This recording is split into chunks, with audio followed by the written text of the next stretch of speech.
How's it going, everyone, and welcome to another episode of No Excuses. A very tired episode of No Excuses. On Yeah, VTWProductions.com and YouTube.com with your favorite show hosts, Still. Fenurian. And Volatile, and we're here to bring you the latest news and commentary on the video games industry for the week with as much gunpowder as we can muster, That's not given much. the sort of abusive work day that we've all had over the past 24 hours.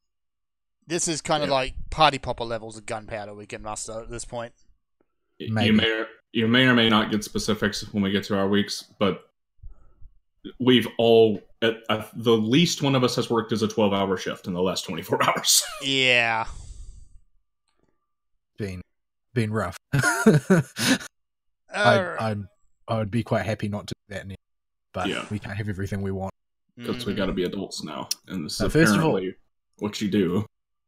First of all, if you'd like to get involved with the show, you can do so by sending us email at noexcusesvtw@gmail.com, or you can follow us on the Twitter at noexcusesvtw, or you can join us in our Discord server, which is most easily accessed by clicking on the No Excuses show logo on any of our recent show posts at at vtwproductions.com. We don't have our website.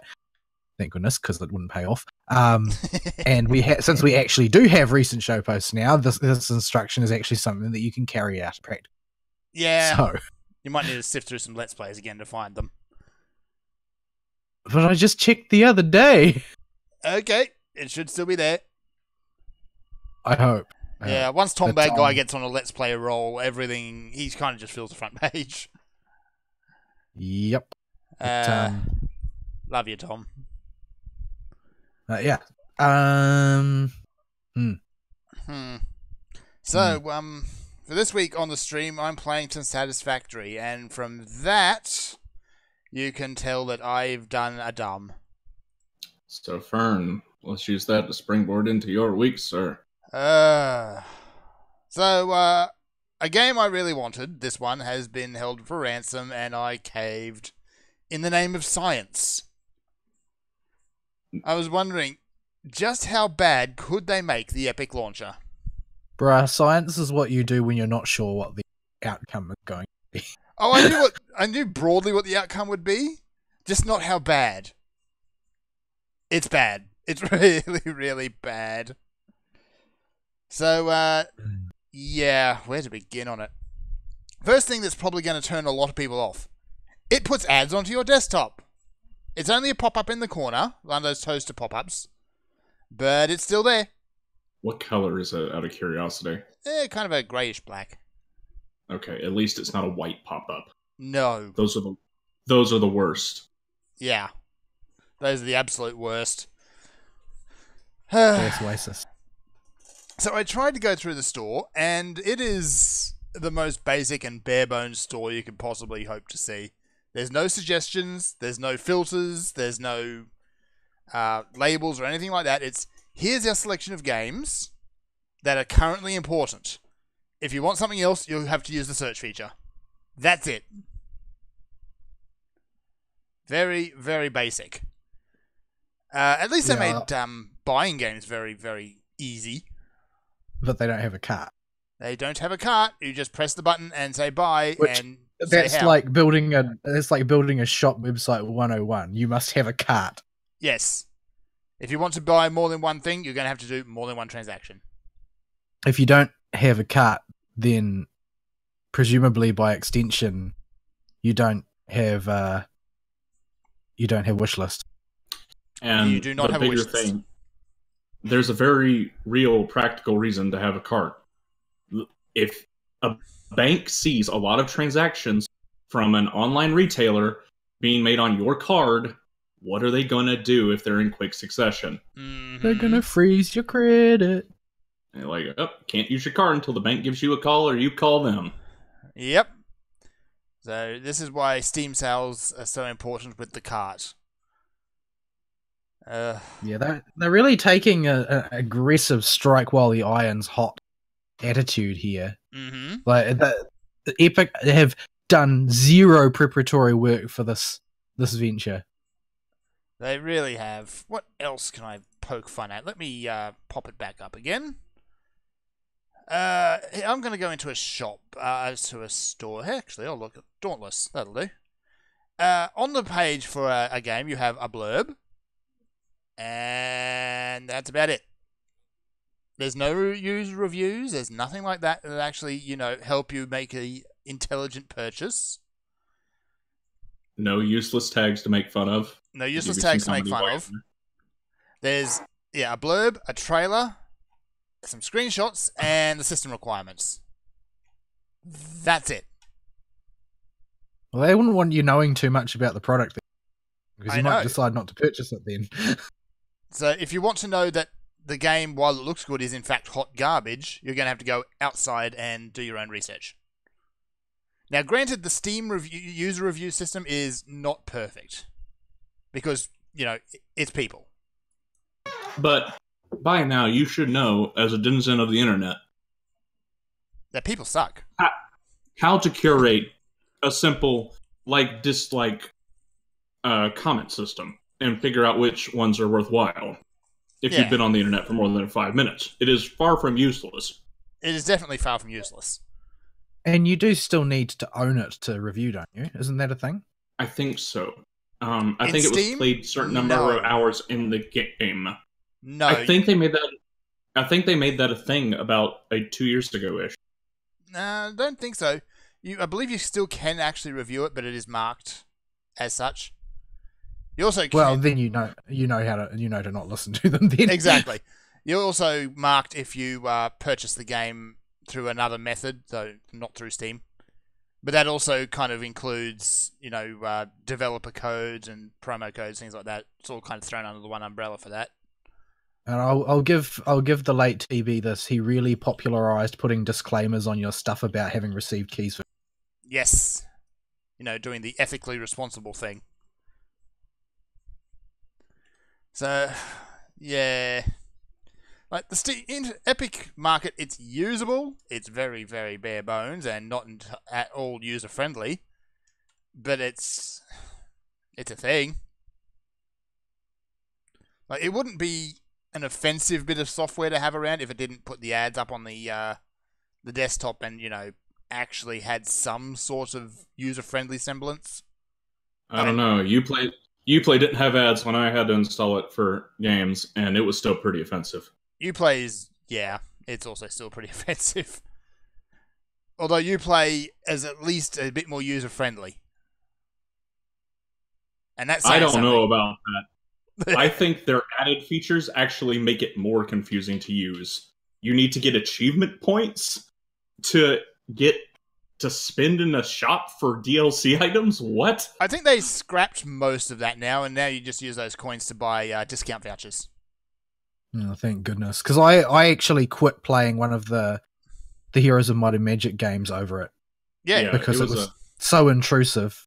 Well, Anno 2077, I believe, you actually had to buy one in order to get an extra worker on your base workshop so you could maintain an actual functioning production line early game. Yeah, I remember you couldn't complete Trials Fusion unless you bought some of the stuff from that shop. Yeah. So, not finish the game, but 100% it. Yeah. So, interesting idea. Didn't really work on that, I'm afraid. Yeah. Yeah, using achievement points to actually unlock stuff is a kind of a cool idea, but it just doesn't really work in execution. I have no idea where I'm going to build this. Anyway, so the game I've been playing is Satisfactory because, I caved. You keep saying that, but I keep thinking that you're describing your feelings about the game. Yeah, I guess you could say that. So it's one of those, build a factory games, except it's on an alien world and it's fully 3D rendered and really quite pretty. Unlike, Factorio. I like Factorio, but that game is ugly. It's Dieselpunk. It's kind of got ugly built into it. Yeah. I don't know. I like it in concept, but I mean, you can call me to graphics whores if you like, but I like my games to look nice. Yeah. Like, it is very easy to win me over with Flash and Bang if you've got what I think is a suitable sort of caliber of Flash and Bang. Yes. But a game can lose me simply on not being nice to look at while I play. Because, I mean, that's what you do when you're playing a game, right? You look at the screen. If the screen isn't entertaining me, then I'll go and play something else which does. Yep. Yeah. You're not gonna win me with graphics, but you can definitely lose me with them. Oh yeah. Graphics need to be functional. Looking at you, Infinite. Yeah. So, things to note about Satisfactory is, you land on an alien planet, you harvest resources, you build a production line in order to fulfill orders, and that gives you new technology to repeat the process. Which, terrible pun partially intended, is incredibly satisfying. Once you build an efficient system and it just works, it is a really good feeling. Now you know why engineers do what they do. Yep.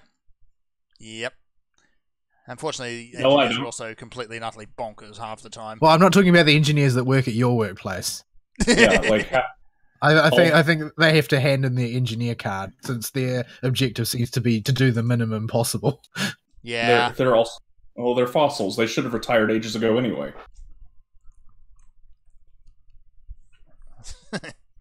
So a few things of note. Unlike a lot of other games in this genre, Satisfactory actually uses pre-built maps, not random generated ones. Oh god, bees! Bees? Bees! What? I'm being attacked by bees! Like in real life? No, in the game. Because that happens often to me. Yeah. We've got a lot of flowers around our house. I'm actually trying to kill giant bees with a taser. There we go. So yeah, the maps are pre-built and they are really quite big. You get your choice of 3 start locations. Kind of a plains, a icy area, which is the one I'm on at the moment, even though it's kind of, dusty. Excuse me, dusty more than icy. Or a jungly area, which has a stonking great desert attached to it. And yeah, I'm not sure if they're the same map, just 3 different parts of it, or if it's 3 different maps, but they are stupidly big. Which is really good if you want to travel and get your resources that way. There's also plenty of stuff to actually go out and find if you're so inclined.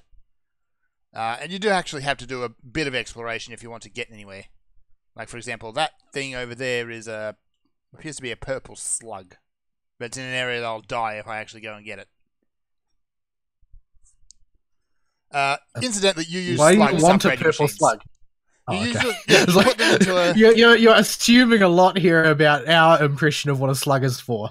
They're giant, shiny slugs. So that's how you overclock your machines, is you find slugs, you put them into a capsule thing, and then you stick that in your machine. And that upgrades it somehow. This is very Alternia sort of technology. It is, isn't Makes it? sense to me. Logic is perfectly sound. This map has actually dumped me somewhere. I really can't find a good place to set up. So at the moment, there's about, give or take, 20 hours of gameplay. Just playing through the sequence of events. So you build up your base hub. Then you build yourself a space elevator, because of course you do. And then start fulfilling orders. You reach a point where you can produce plastics and oils and things like that, but that's about where the game progression stops at this point. It is, of course, still early access. But from what I've played so far, very little in the way of bugs. The game works, it runs reasonably well. There's a lot of quality of life improvements I'd make, like being able to put tools on the hotbar would be nice. What is that up there? But yeah, it's so far so good. And I'm about to get attacked by a fire-breathing cobra dog. Okay, this is going to be fun. Fire-breathing cobra dog. Giant fire-breathing cobra dog. Yep.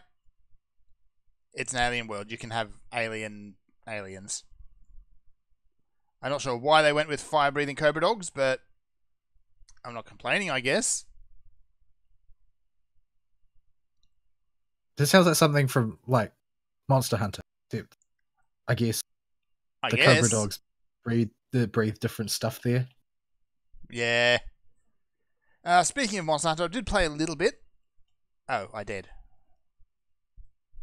Got myself my Royal Lunastra Gunlance. And it's not the best because I still need to upgrade it one more time. And you know what that means? More Lunastras. Delicious. Which one are you going for? The Nergigante Lunastra one. Oh yeah, the most underwhelming thing in the world. It is the spiky gun lance. Like it's sort of like so incremental, the effect of its ability, that it's sort of hard to tell that it's even there. Yeah. You need to kind of augment it to be able to really get some kick out of it. And kind But of the thing is build that around the size of the effect of the augment is like roughly 10 times the size of the actual trait that it has inherently. So yeah, that's a work in progress at the very least, but Lunastra she's a cheaty McCheetah face. Well, I mean, everything that breathes fire in that game is bull. Yeah. So the Wild Spire. So you mean the whole game? Well, pretty much, yeah. So yeah, Lunastra and Wildspire Waste is significantly less cheatery, I suppose, than the rest of the time when you fight her on Elder's Recess, because she doesn't set fire to the floor or cause the floor to explode in certain places until you get her to the final chamber where she sleeps. And she sleeps in that little room off the big cave under the sinkhole, which is tiny. And if she decides she's going to do her Nova, which, because I've actually been fighting Tempered Lunastra, she does a lot, she gets the whole room. There's no escaping it. You're going to die. Is there any way to mitigate the dot damage other than just get more fire as a snub? Nope. I can't work out how that move works, though. Like, yeah. Mechanically, it's very complicated. It does work in a consistent fashion, but I don't know what that fashion is. It doesn't help that it's kind of multiple pulses of high damage, so you can do the Superman dive and dodge maybe one or two pulses, but sooner or later the game is going to force you to stand up. Yeah, well, that's the thing, though. That was deliberate. Like, in practice in Monster Hunter, you end up in a situation a lot of the time where, oh well, every problem is solved just by Superman diving out of it. Yep. And they sort of want there to be more challenges in the game than just and then I Superman dived and it was K. It was K. It is a pretty good solution. It solves a lot of problems. Yeah, you end up being invulnerable while you're laying on the floor. But you don't want every problem to have the same. You don't want every problem to have the same. Otherwise, the game sort of starts to lose its luster. Yeah, that gets a little bit dull. I do wish they'd find a way to change it up that didn't involve status effects, though. Hate status effects. Didn't involve fire-breathing monsters. Yeah. I'm so tired of things that breathe fire. Everybody's so excited about the idea that, oh, maybe we'll get Fatalis. Oh, maybe we'll get Glavenus. Those things breathe fire, don't they? Yes. It's just one has a fire-breathing meteor shower and the other one sets fire to his own butt. No, here's what's going to happen. Vol's going to get Iceborne, right? He's going to start playing through it, and he's going to see this really cool armor set he likes, and it's going to have all the fire resist in the world in an ice expansion. I'm still expecting that, despite the fact that it's an ice expansion, everything is going to breathe fire anyway. Yeah. Because, to live in the Arctic conditions of the island in Iceborne, they need a really high internal body temperature, and therefore they can expel that in order to deal damage to their enemy. There's a few monsters like that. There's also a few like, it's so cold it breathes fire. Yeah, the cold is so cold it burns! So cold it burns. I forget which monster that one was. That burning coldness. Yeah.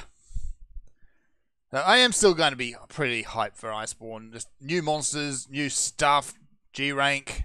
Well, Master rank as they're calling it. Yeah, I'll Yes. definitely come back in when Iceborne comes out. Hmm. And if there are bad ice mechanics, I will complain about them the entire time. Previous games, there's hasn't been really any slippy slidey ice bits. Lagombi. Well, Lagombi's mechanic is he toboggans, but the slippery ice does not affect the player. Like there's no trying to turn around and going flying off a cliff. So your legs don't run in place underneath you as you try to futilely turn your character in the direction that would normally take half a second to turn over the course of 5 seconds. Exactly. None of that nonsense. You don't keep momentum for seemingly arbitrary extra amounts of time every time you take a step. Nope. None of that. Even on black ice, you still maintain your grip. Previous games, icy zones have basically just been the same as the volcano zones. Drink a hot drink and you're fine. They're going to get ideas. Just know it. I don't trust ice levels. They tend to be rather bleak looking, though. And doomy. But we'll see what World does with it. World makes everything look pretty at this point. Even the zone is made of a corpse. I'm sure I've seen a monster that encases you in a big ball of snow, and then you look extremely comical as you waddle around with your arms and legs sticking out of it.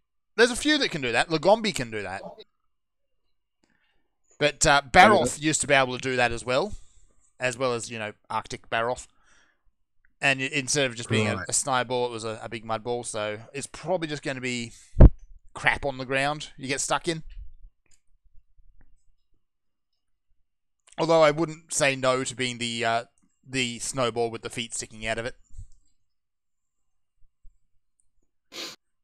I did have a bit of a rummage through the design contest for some of the weapons as well, the weapons and armor sets. Some of them are very, very strange. Like, I think the one that's currently leading the Palico armor set design is a Wiggler one. So it's the Palico's feet sticking out of the bottom of a pot, and the rest of it's just the Wiggler hat. And that's your Palico costume. It's not that much stranger than most of the stuff they've got. Yeah. My Palico's kind of dressed up like Fancy Saber. I think, in my opinion, that I'm perfectly alright with unbelievably strange armor and weapons and stuff, because one of my biggest criticisms of World is that I feel like they got really lazy after a point with the weapons. They really kind of did. Because I've seen pictures of other Monster Hunters, and there's just so much more variation in what the weapons look like. Like when you've got two weapons from two different monsters, those weapons are not obviously just the same model with some feathers this time or whatever. Yeah, it's a completely different thing. Like longswords are what are used in 3. And your base longswords are pretty much what you have in World now. So you got your metal one, you got your bone one, and then you upgrade it once, and suddenly you've got something that looks like it's made out of blue stripy rubber. Or upgrade it again, it's a chainsaw now. I mean, just that much variety in weaponry. And World, it's it's kind of the same design with bits of monster stuck to it. Yeah, and that's always the thing. It's just we'll stick a couple bits of monster to this, and then we'll just call it good. No, yeah, I think having the weapon model designed from the ground up to be symbolic of the monster that you killed in order to get it would be far superior to getting that. And in fact, I think that's probably the main reason why, despite my love of heavy weapons, I have never really picked up the hammer, because I feel like the hammer suffers from it worse than most weapons in Monster Hunter. My nerdy hammer was literally just a ball of spikes. It is. It was the ugliest thing in the world. Yeah, the hammer, I think, is one of the worst weapons on that regard. The gun lances change up a little bit. The longswords change up a bit. It's not really until you get to tier 7 or 8 that you actually get some variation in any of the weapons.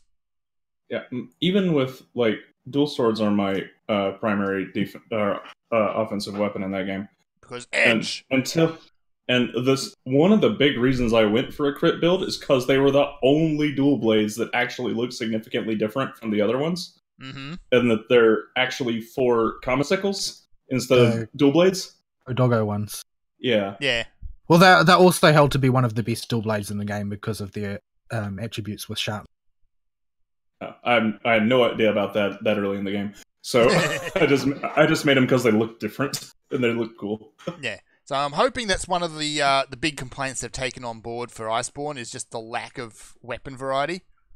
I think what makes it most egregious is that when it comes to things like Geralt's sword and Dante's sword, they've shown that they basically don't actually maintain any internal design constraints on what a weapon has to look like.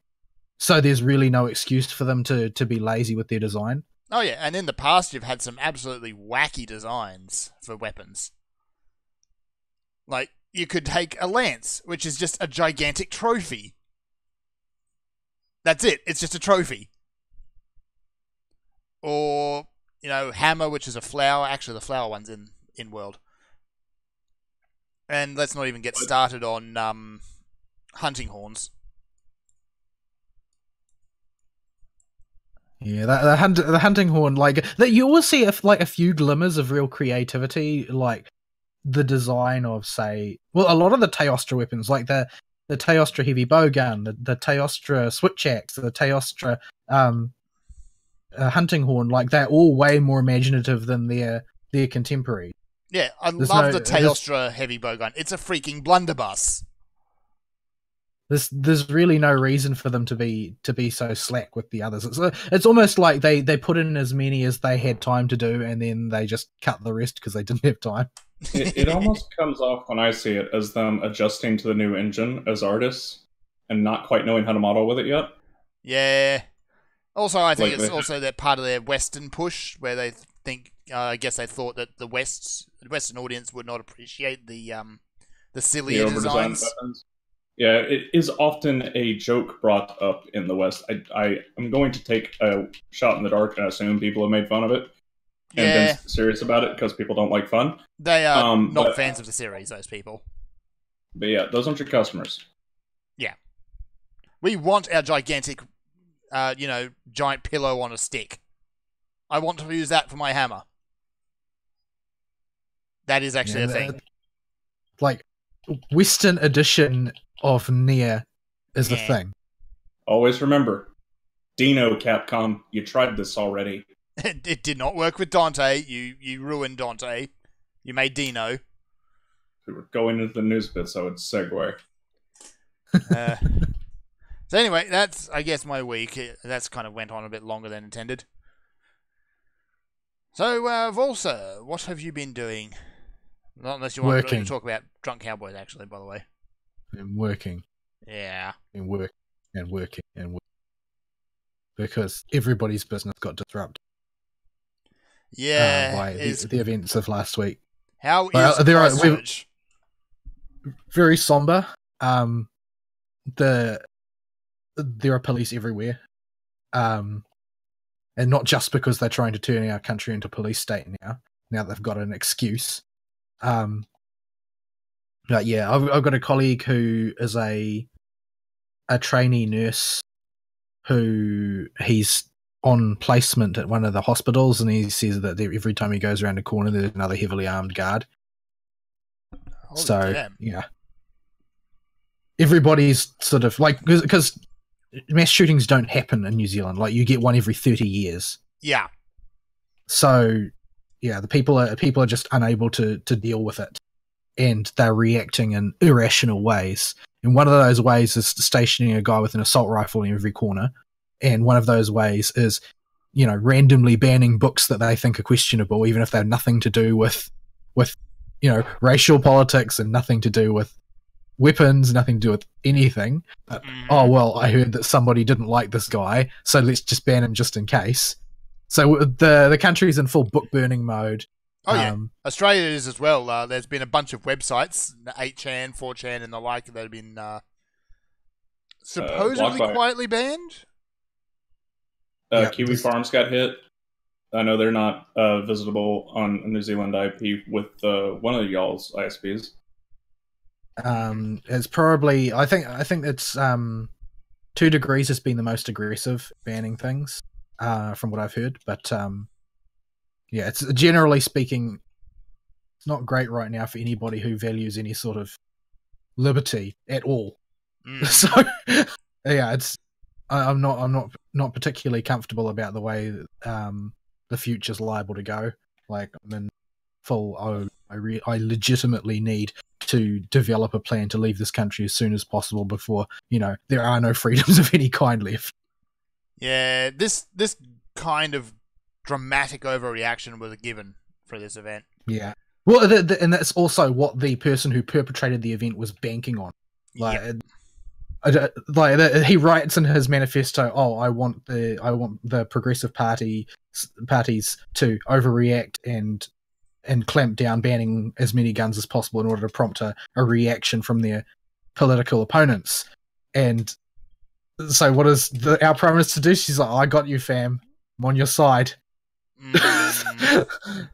Just, oh my goodness, it's just everything is ridiculous right now, and it's not showing any sign of slowing down anytime soon. Really, pretty worrying, and I don't know how things are going to go, but yeah, as far as I'm concerned, it's mainly just resulted in lots of work.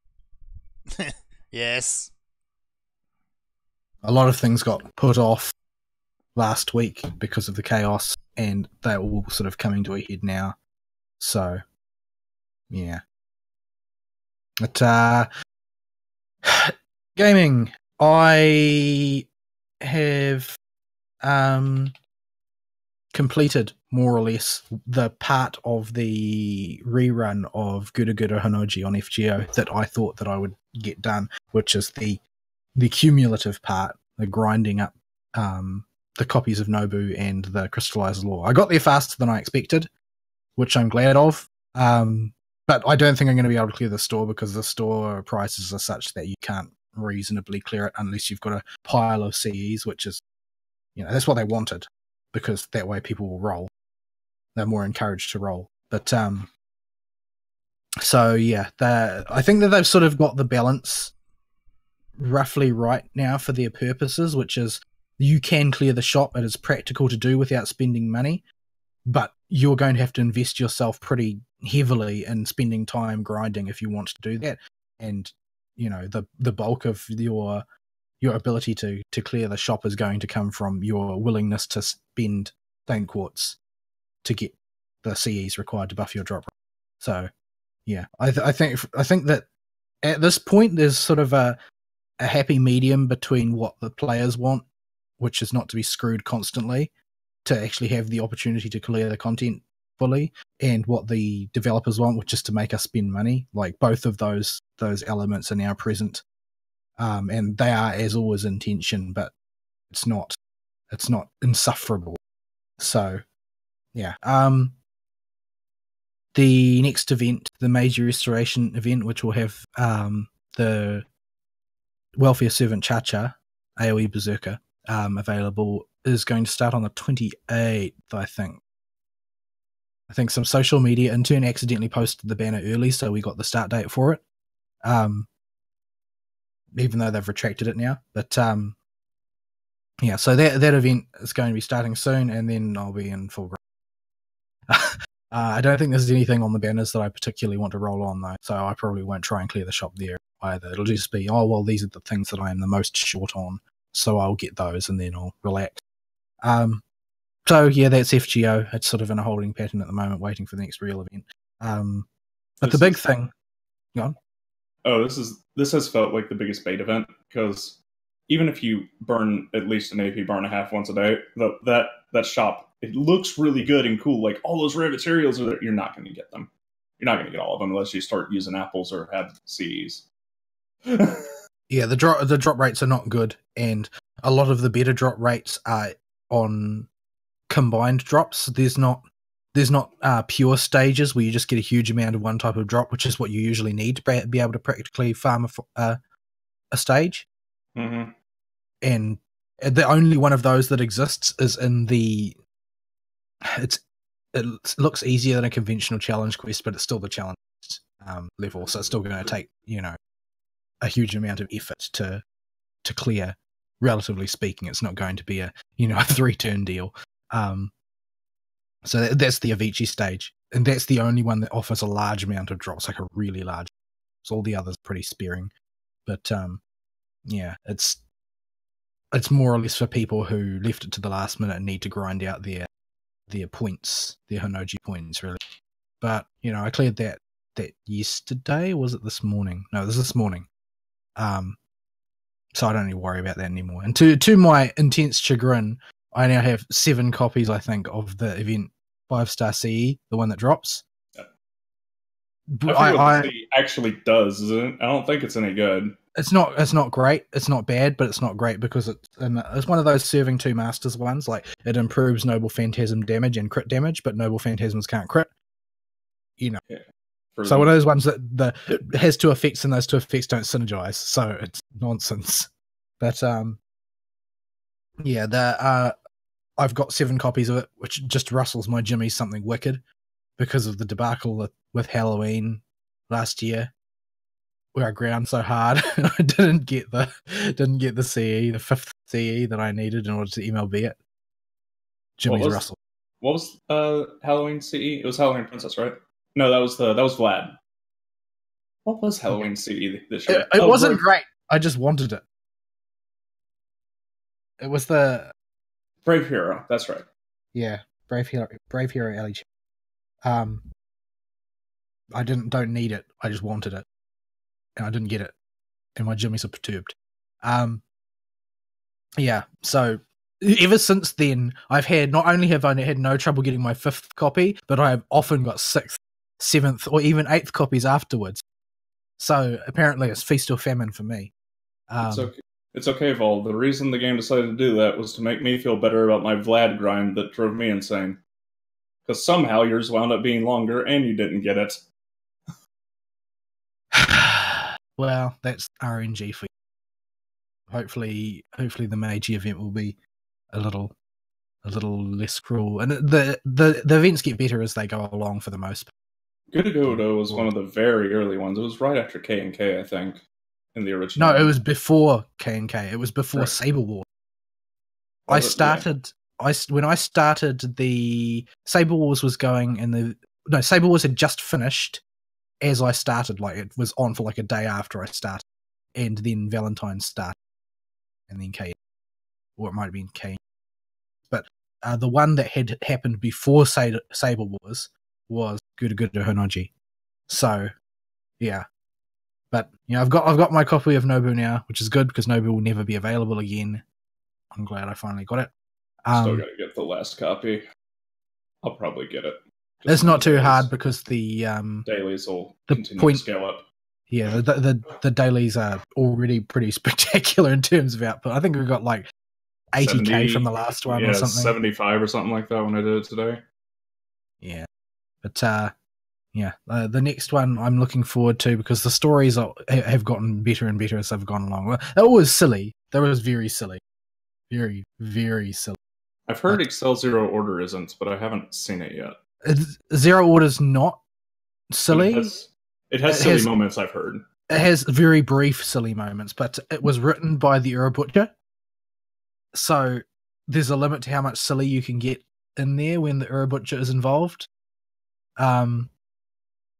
Yeah, there's not really anything you can do about that. But he wanted to give it a downer ending, but he was told that he had to write something nice for once because the tone of the game is not supposed to be heavy and dramatic. But he wanted a downer ending. But he didn't He claims that originally the Monica movie was going to end with everything happy for everyone and it's sunshine and rainbows forever. But his editors told him, no, you can't do that. I don't believe that's a bald-faced lie. Yeah, he's come out too many times to say that he loves to make his character suffer. There's no way that he was going to buy that story. But yeah, so yeah, that's that. My most anticipated game for the year came out on the 20th, which was Fate Extella Link, which is what I've been waiting for. Been waiting for it. And so naturally I was working that day and I had to suffer, waiting for then I got home and I just could not get my controller to behave itself at all. Took me ages. I think I've got a dodgy cable. I'm like 99% sure it's a dodgy cable, because USB-A to micro B is the single stupidest format in the world, because micro B is structurally very, very, very weak. In most cases it cannot support the weight of a cable, so it bends and then ceases to make contact properly. And the pins are too tiny to sustain being realigned manually. Yeah, you can't fix it. So I'm wondering if maybe I'm going to pursue one of two routes, which is either to bulk buy a bunch of really crappy cheap cables and throw them out every time they irritate me, or to buy a swanky one which has got, slim light connectors and, braided cable as opposed to heavy rubber and that thing, so that, I can have one that lasts a decent amount of. But in my experience, that doesn't work. They still break. I've had the most success by buying a bunch of mid-tier cables of different brands and just happening upon the one that somehow magically stays together because they put some kind of locking mechanism on the micro USB end to take some of the weight off the cable and the pins. I don't know what it's called, but one of the random mid-tier ones I bought a while ago just works perfect all the time and has not had problems for like a year and a half. And I've let the controller hang off the desk with that thing, and it's just been fine. Huh. At the moment, I'm using my slightly too short phone charging cable, because the dodgy one works fine to charge my phone, because my phone doesn't move ever when it's sitting on the table charging. So, I can just wiggle it around till it works and then just not touch it at. But yeah, it's the cable's slightly too short, and I cannot for the life of me get the Bluetooth to work with Extella Link. I can get it to work with middleware programs and stuff, but I can't get it to be recognized by the game, and this is apparently a problem lots of people. They cannot seem to quite get their controllers to work. Particularly Xbox controllers seem to be having trouble.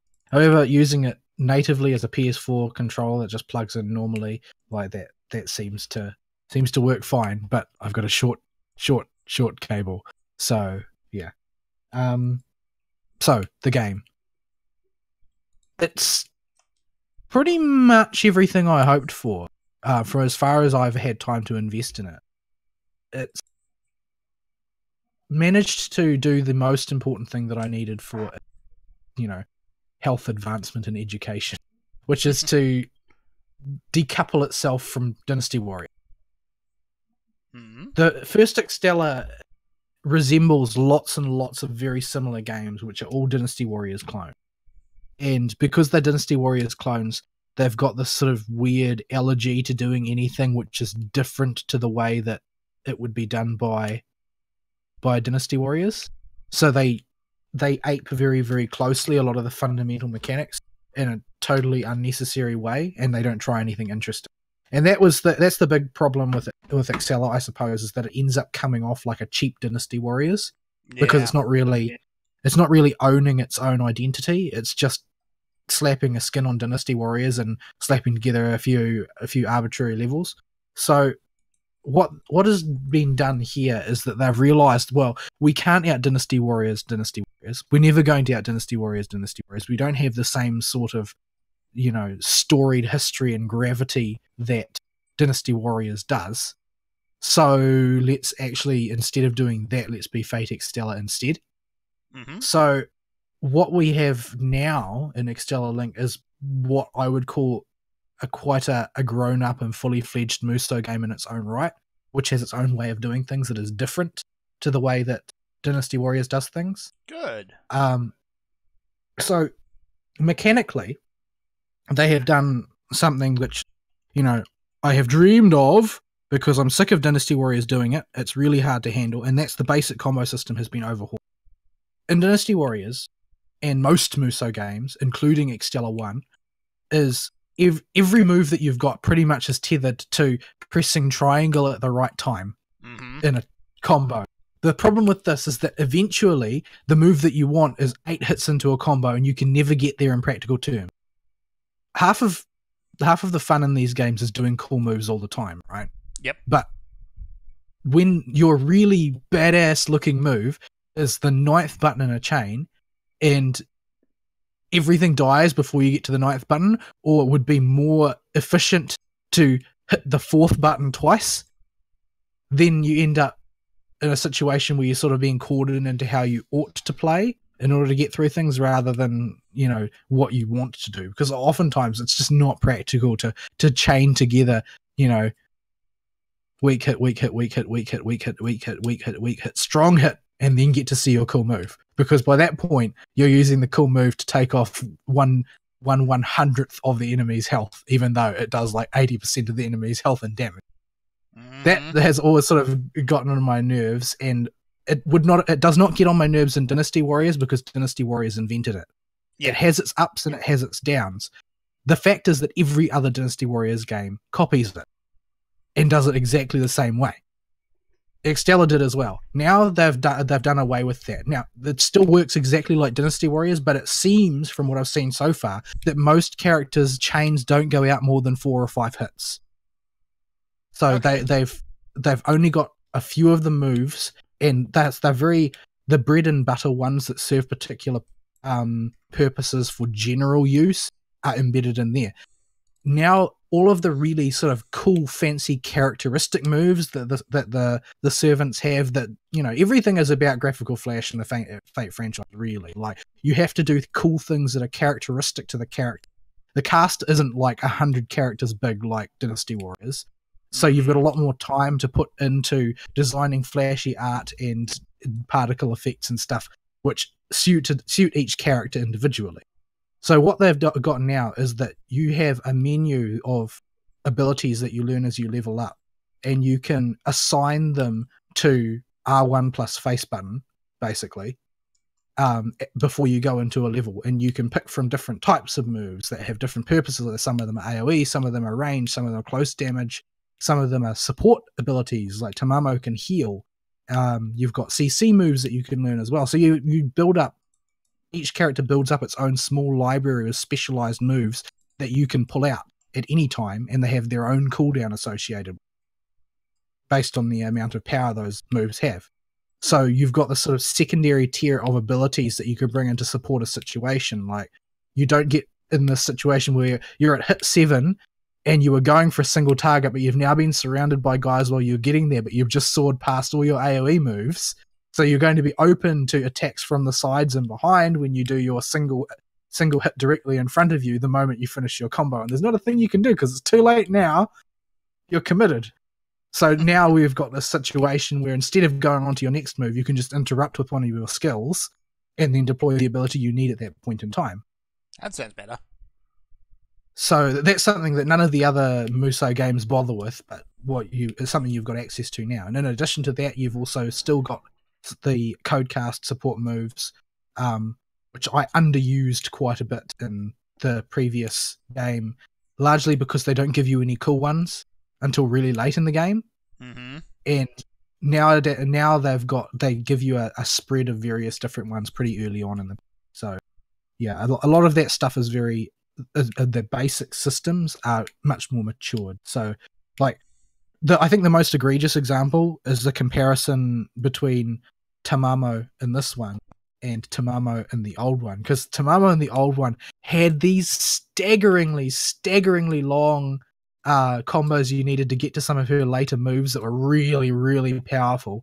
But she's not a close combat character. She's got paper-thin armor. In fact, I think she actually complains about how she's got paper-thin armor in one of her voiceover lines when you get hit. And so you don't really want to wade in and be engaged in a lengthy combo in close combat just to get to the really powerful spell at the end. So they've relocated the powerful spells to skills that you can pull out on a cooldown proportional to their power. And her combo chain is now down to she's got about 3 or 4 different special attacks coming out of her normal chain. And they're all sort of practical things, like she's got, a conal attack. She's got her tail swing thing. She's got her claw charge thing, and that's about it. There's not much else in there because those are all bread and butter things you need for a brawling situation. But if what you need to do is use a flamethrower, you don't have to combo into your flamethrower. If you want to throw icicles, you don't have to combo into your icicle. Because what I found a lot of the time when I was playing Tamamo and Extella Original was that I would attack nothing just so that I could get to my ranged abilities at the top end of the tree, which is really not the way it's supposed to work. So, yeah, the combat mechanics have improved quite a bit, and they've made them while they've used some similar animations, the fact that the chains are longer makes it much easier to count where you're up to in the chains, which was always really difficult with characters like Tamamo who aren't close combat and they just tend to sort of flail around. And it's like, now where am I up to in this chain again? I wanted to interrupt, and so you go for the big explosive single target ability, and you accidentally set it off your AoE whirlwind instead because you lost count at some point. Yeah, that doesn't happen anymore. Yeah. So it's one of those games where you have to learn at this point in this spinning animation counts as 4 hits. Yeah, because often you've got I think that my favorite character to play in Dynasty Warriors, Guan Yiping, is incredibly bad for trying to count her abilities. Because she just constantly spins her weapon around and around and around and around. And I can't tell whether a spin is 2 hits or 1 hit or 3 hits or 8 hits. But yeah, that problem is solved simply by not abusing that mechanic of having endlessly long chains anymore. Reminds me of breaker style Majima and his breakdancing in Yakuza 0. It's like, do all these cool moves after a certain number of hits in the chain. I don't know what kick counts as the start of a hit when he's literally just sitting there spinning in circles. So you just gotta kind of learn when in the spin cycle animations it thinks that 4th hit is or whatever. Yeah. Anyway, so it's not just the character mechanics that have improved. The stages themselves actually have, rather than, well, they were never going to be able to go the way of Dynasty Warriors, because Dynasty Warriors is all about designing a complicated and integrated map with all of the objectives and stuff on, because they're working with a narrative there that makes more sense. The land of Seraph, where the extra line of the Fate franchise operates, is sort of like an ever-changing computerized labyrinth. You don't have set-piece areas, really, because people with enough power on Seraph basically build their own cities using what are essentially tile sets. So it doesn't really make sense to have big cohesive battlefields, since everything is just sitting in cyberspace. You don't have a mountain that you need to build around in cyberspace because you could just move the mountain. So that was something that a lot of people just felt like the Extella levels were just, oh well, they did it like this to cheap out, because they're meaningless, unconnected rooms that you have to move from room to room, and it's basically you're just clearing space. Now, they still used the exact same layout. However, the pace of the battles has changed pretty considerably, and each map plays out with multiple new tasks and objectives arising all the time.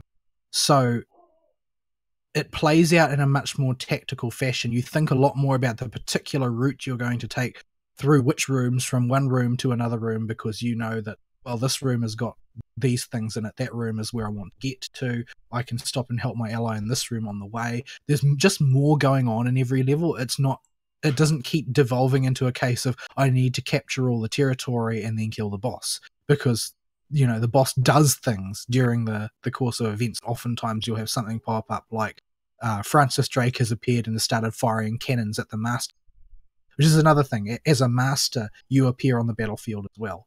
Instead of get in the ring.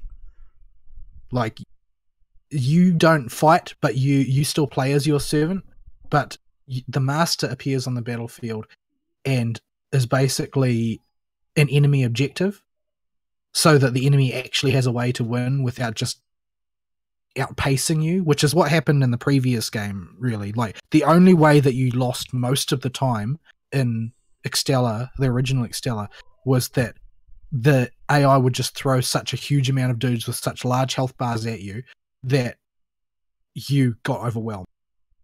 And you made one fractionally bad decision and took the wrong territory, and they took a different territory, which resulted in them gaining momentum and them winning. That was what always happened. Now the enemy's got another objective, which is they've got several ways now. They can kill your master character, which will cause you to lose. They can, one I've seen play out in one situation is they can kidnap the master, and if they get to an escape point with the master, you lose, and you can't use any code casts or command seals while the master is kidnapped. So, yeah, there's different conditions, and also if you're fighting close to the master, you get buffs, pretty significant buffs. Of course, if you're fighting close to the master, it means the master's doo-doo. And if you're fighting a servant near the master, you need to be careful where those AoE attacks are going, because the enemy servant's going to be throwing them, and you don't want to catch your boss in the blast. So, yeah, the pace of events is just much faster. They've taken on board the what's it called, Shadow Servant idea from FGO as the lieutenant, basically. They're the lieutenant class of enemy from the Musou genre. So, well, they're sort of like a high lieutenant. You know, the characters, the named characters who are not important enough in Chinese history to have a moveset. You know, those guys. Yeah. Yeah. So you've got Shadow Servants, which are basically they represent a legitimate threat to a captured territory, and they don't chain very long combos together. So as a real servant, you can overwhelm them pretty quickly. But when left to their own devices, they will overwhelm anything below them in sort of rank pretty easily. So you have a sort of an additional tier of enemy in there, where before it was just the aggressors, which are your primary way of taking over a territory, is to destroy a certain number of aggressor probes. And those are still in there. But you've got the Shadow Servant category above. Another thing they've done is that they've just massively proliferated the number of servants that are present in any given fight. You will have, the enemy team will often have facsimile servants, which are like super shadow servants. They are copies of a servant that are basically under the forcible control of the enemy. They are not as powerful as a real servant, but they are very, very much more powerful than everything else around them. So you need a servant to kill them. So they represent like major incursions, and you've got boss level servants, which, you know, you have to give them your full attention for an extended period of time and down. In addition to all of that, your own allied servants are not incompetent. This is the biggest break that I've seen with Dynasty Warriors, is that your own lieutenants, your AI controlled partners, can actually run up on a territory, and if it isn't too strongly held, they can take it by themselves. That is a bit of a actually leave them. You can leave them to their own devices for simple tasks, and they will not instantly die for no reason, or get tied up for infinity. So yeah, that really surprised me the first time I saw Archer run off into a territory and just whomp it by himself, because I expected him to just get stuck there forever. The other thing is that when they have taken a territory, they don't just then squat there for the rest of the level. If they see that it's secure and they've got a clear line to attack another territory, they'll run off to that territory and start harassing it. That's good, so you don't need to do everything yourself. And when you arrive in an area, they will actively run up to where you're fighting and double team your opponents with you. Nice. To make sure that you can bring them down quickly. So yeah, there's lots of improvements to the flow of battle naturally. So it actually feels really, really like a cohesive game of its own type. It plays out very tactically. There is a team versus multiplayer mode, which I have no interest in because Muso games don't balance characters, so it would be a nightmare. But I can see how it would work. Like, you could very practically make this game as a type of team deathmatch game. If you actually, you built it for that purpose and you invested time in doing balance and that sort of thing, you could make a really interesting tactical game out of it. Where people chose risk, like how to pick which sectors were important to take over and hold because of their geography or the number of entrances and exits they have and that kind of thing. Like, you could really do a good job. Find the Australia. It seems like they've really matured. The sort of very arbitrary design that they once had has been sort of built up into its own type of thing, which is basically the most that you can really ask for. A lot of systems in that played out in the previous one have also been revamped, so you don't have the thing where you hit the circle button and then you just sort of dash around being invincible and doing a bunch of damage. That's not in there anymore because it never really served a purpose. That was a really kind of silly mechanic. I felt like that existed because they needed to think of something to put on that button. Yeah. So what happens instead now is that circle button triggers your moon drive.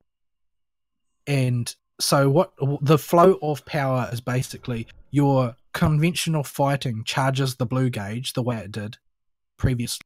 But the blue gauge is just a gauge that you use once when it's full, the way not the segmented one from the old X. So you use that when it's full, and then you go into moon drive mode, which makes you more powerful, and you can knock people back. It's like the perfect interrupt, basically, when you trigger. And when you're fighting in that mode, the things that you kill and hit will charge your Noble Phantasm when you're in that mode. So, and then if you hit the circle again, you can do quite a powerful finishing move, which automatically ends the moon drive. So moon drive is now actually coupled to the other systems, charged by normal fighting, and it charges your Noble Phantasm turn. Noble Phantasm is now way more useful because in old Extella, basically you picked up your 3 circuits during the match, and then you would just deploy it on the boss, and then you go back to doing your thing. Now you can actually use it freely. Like, I had a match when I was getting ready for the show where I used Noble Phantasm 4 times in one fight because there were just enough enemies around for me to do it. I got into the charging and then deploying it because there are a lot of situations where you get in a sticky wicket and your ability to completely wreck everything in the area is more important than doing a single little chunk of a boss's health all at once. Just the ability to completely wreck a zone and then move on.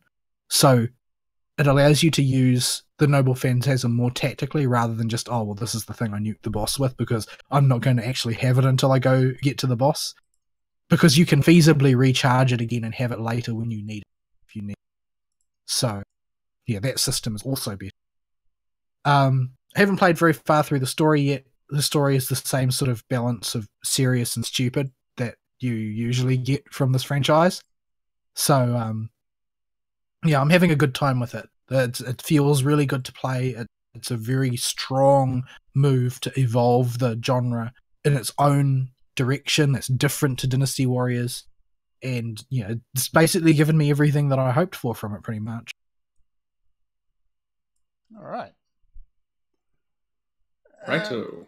That's probably time for a break then. Yes. So we're going to go to a break and get some water and stuff, and we will be back in a little bit. Press the music button.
And we're back. Yes. So, Ari, I believe you had a game you played this week. Yep. Does Fall have anything left before I start talking about Vitya? I don't. I haven't really been able to praise the story much. A lot of people hated the previous Extella story because it's obsessively fangirls over Nero all the time. Yeah. To the point where Nero is the center of attention constantly. Even when it's somebody else's story, Nero keeps ending up being the center of attention, and she gets to be the big heroine at the end. And a lot of people are really mad about that, especially Tamamo fans, because the game makes Tamamo look really bad. Like, she does nothing but be a manipulative thought, basically, the entire time. To be fair, though, that sort of story fits Nero's character to an absolute T. But, yeah. A lot of people wanted Tamamo to get at least some attention because she is supposed to be a heroine on the same level.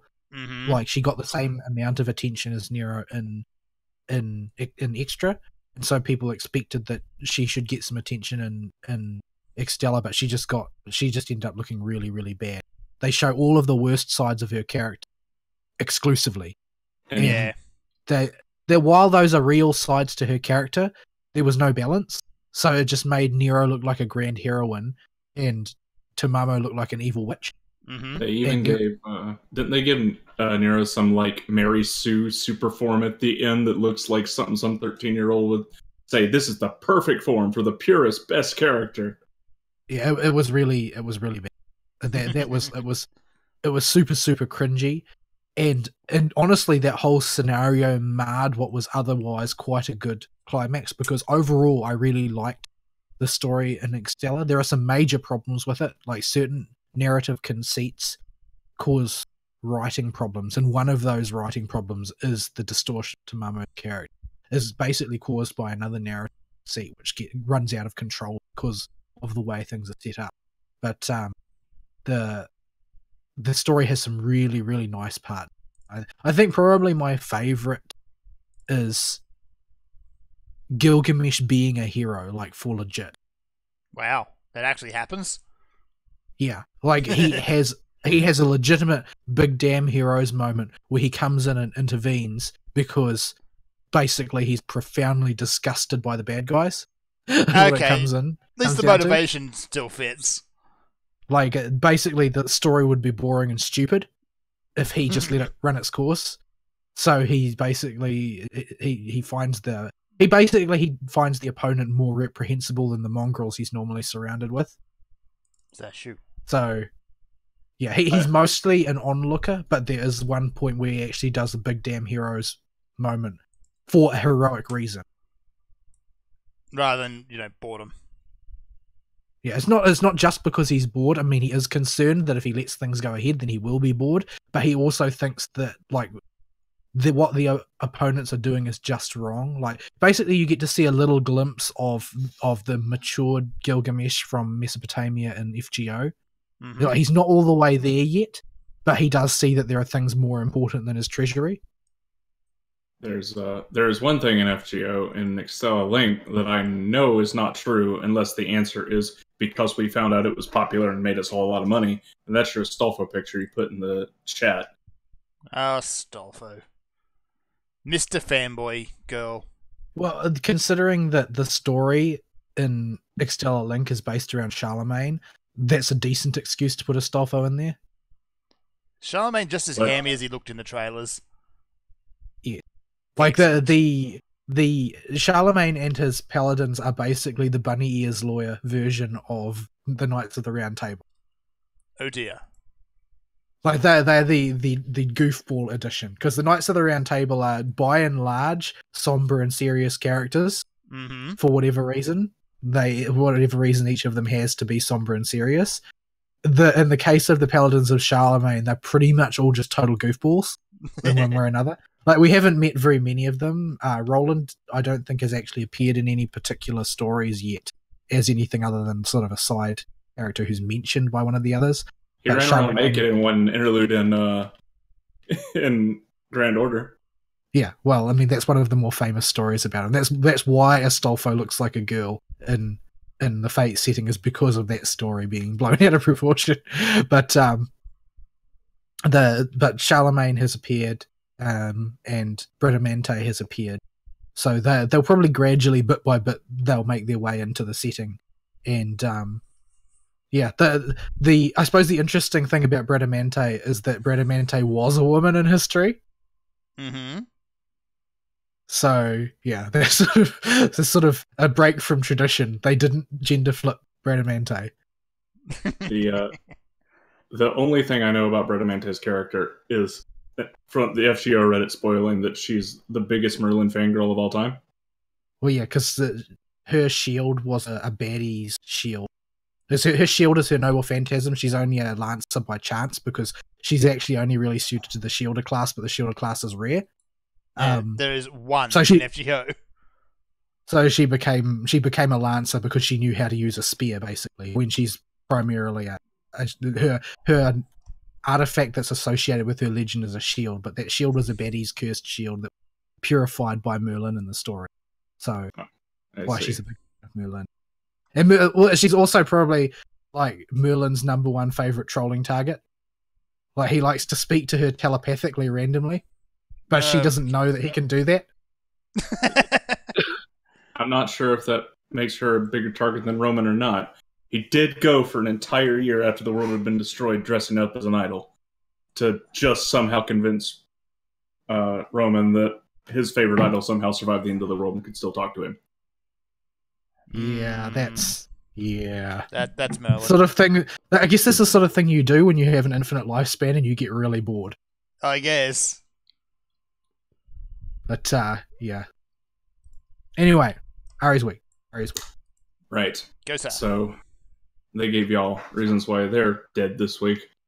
So my reason came as a surprise to me.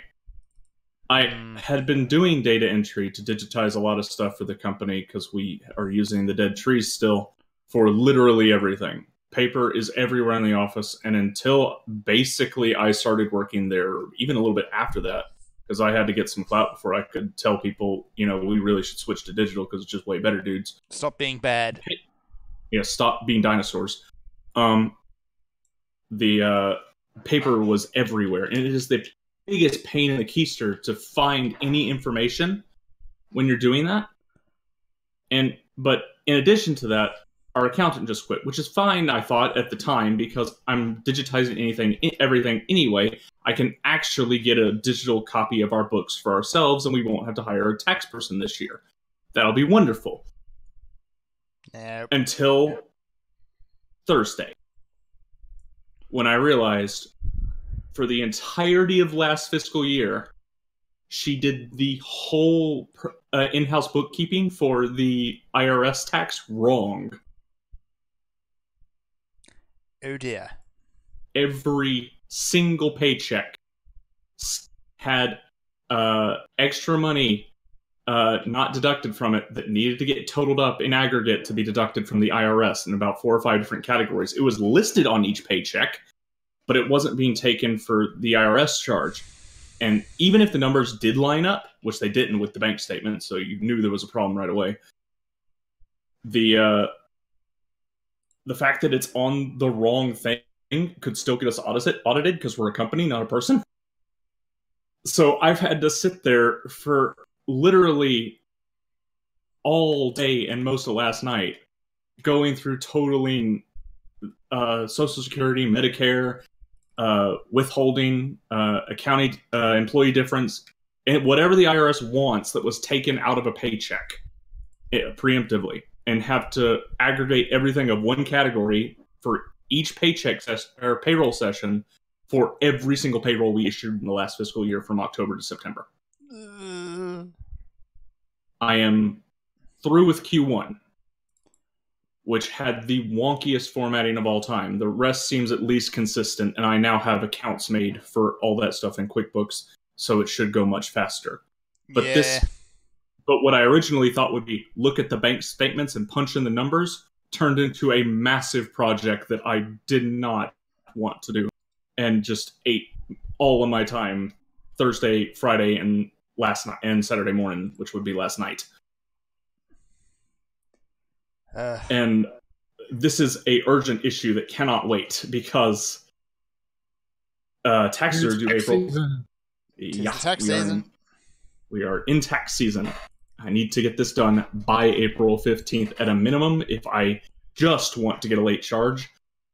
And I more likely have to get it to an auditor who I had to tell we still need to the boss by March 28th, because we are going to need somebody to look over this because of the massive mess it turned out to be last year when the lady who just quit did it. So, that rant's out of the way. Normally, I'd consider swapping drunk zombie cowboys with other person's days, like any other time, except for that. Yeah, as Fern was going into his work hell with drunk cowboys, I was somewhere around 12 hours into mine of fixing those stupid books. And I'm not done. I just did the first quarter in like the 15 hours I worked on it between yesterday and the day before. How much nope can I tell you? Yeah, it's like, I think I messaged Fern, I'm like, I'll trade you. As soon as he said he had drunk cowboys to deal with, I will trade you in a heartbeat. Well, half the people Ari sees every day are probably drunk cowboys. I used to be a drunk cowboy. I had the hat for it, and I was drunk all the time. This is also very true. So, yeah. Not fun. It's been a rubbish week for all of us. Yeah, so I am on a timer for something that is very important, which means I did not get to play as much of Sekiro as I wanted. I was humming and hawing about this game because I figured I would wait at least until the reviews came out before I made a decision about it. It was a game I was looking at and interested in, but not one that I was excited for, especially because it was in Devil May Cry season. Mm-hmm. So I hung out a bit and waited until the day before to say, okay, yeah, I'll grab it.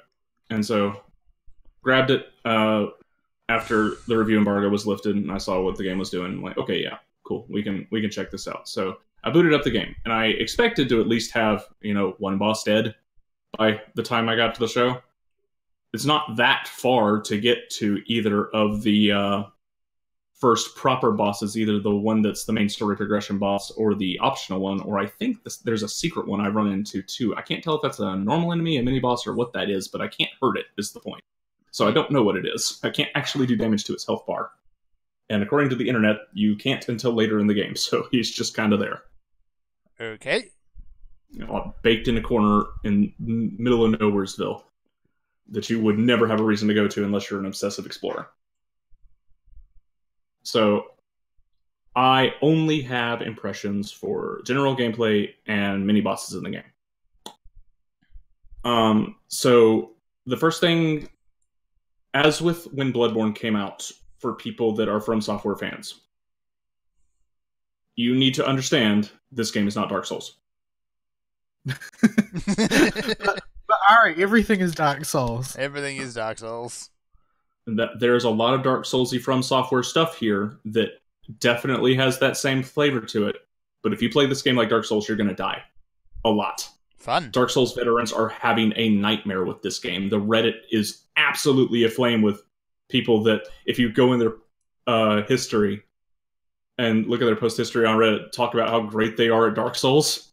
And are these all the people that thought that Bloodborne and Dark Souls 3 were crap, but Dark Souls 1 was awesome? Yeah, probably. I don't know. Oh, idiots then. I didn't pay that close attention to it. Yeah. So, what's a good way to put this? There are two ways of. We'll start with the general combat, because that's what these games are focused on primarily. In Dark Souls 1, and by extension Dark Souls 2, although Dark Souls 2 is a bad game no matter which way you slice it, and it had issues during production, so I'm not going to talk about it very much here. In the original Dark Souls, when you got to an enemy or a boss or something you couldn't just nimbly jump around and kill in a couple hits, one of two strategies was what you would default to, unless you were playing some really wonky build that you had to go on the internet to look up even existed. That was, is this a block enemy or is this a dodge enemy? And the reason this is some enemies had tracking on their moves that would cause their character models to spin really fast and were thus not advisable to dodge against. And it would be a better idea just to block them and take the stamina hit and then retaliate once their combo's done. Or they had big, huge wind-up attacks that would knock your shield away and you needed to get out of the way by dodging. And this was how you dealt with every single problem that was not an environmental puzzle like the Interlanda Archers, which are just bad game design. I don't care that people have fond memories of that thing. I did not like running across a bridge for 2 hours trying to get across it because two guys with the shoot arrows bigger than my character model can knock me flat on my butt and push me off the bridge. Sounds fun. It is the worst part of any Dark Souls game, and people talk about this that bridge like it's the best thing ever. No, you people are bad. That is bad game design, period. That's not challenging. It's just, have you figured out the trick yet?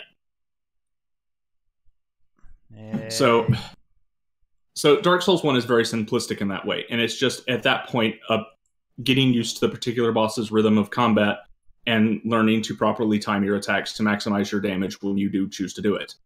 There's only one boss that deviates from that, and he was released after Dark Souls 2 came out, and they were working on Bloodborne, and draws a lot of inspiration from Bloodborne, and that's Artorias. The guy that the expansion is named for, despite not being the final boss. Is the second final boss. And he is the best fight in the game because of it. Dark Souls 1, I find incredibly boring to play. It is just a slog the whole way through. So, if you like that, Sekiro is absolutely nothing like that. Bloodborne is the next big one to talk about.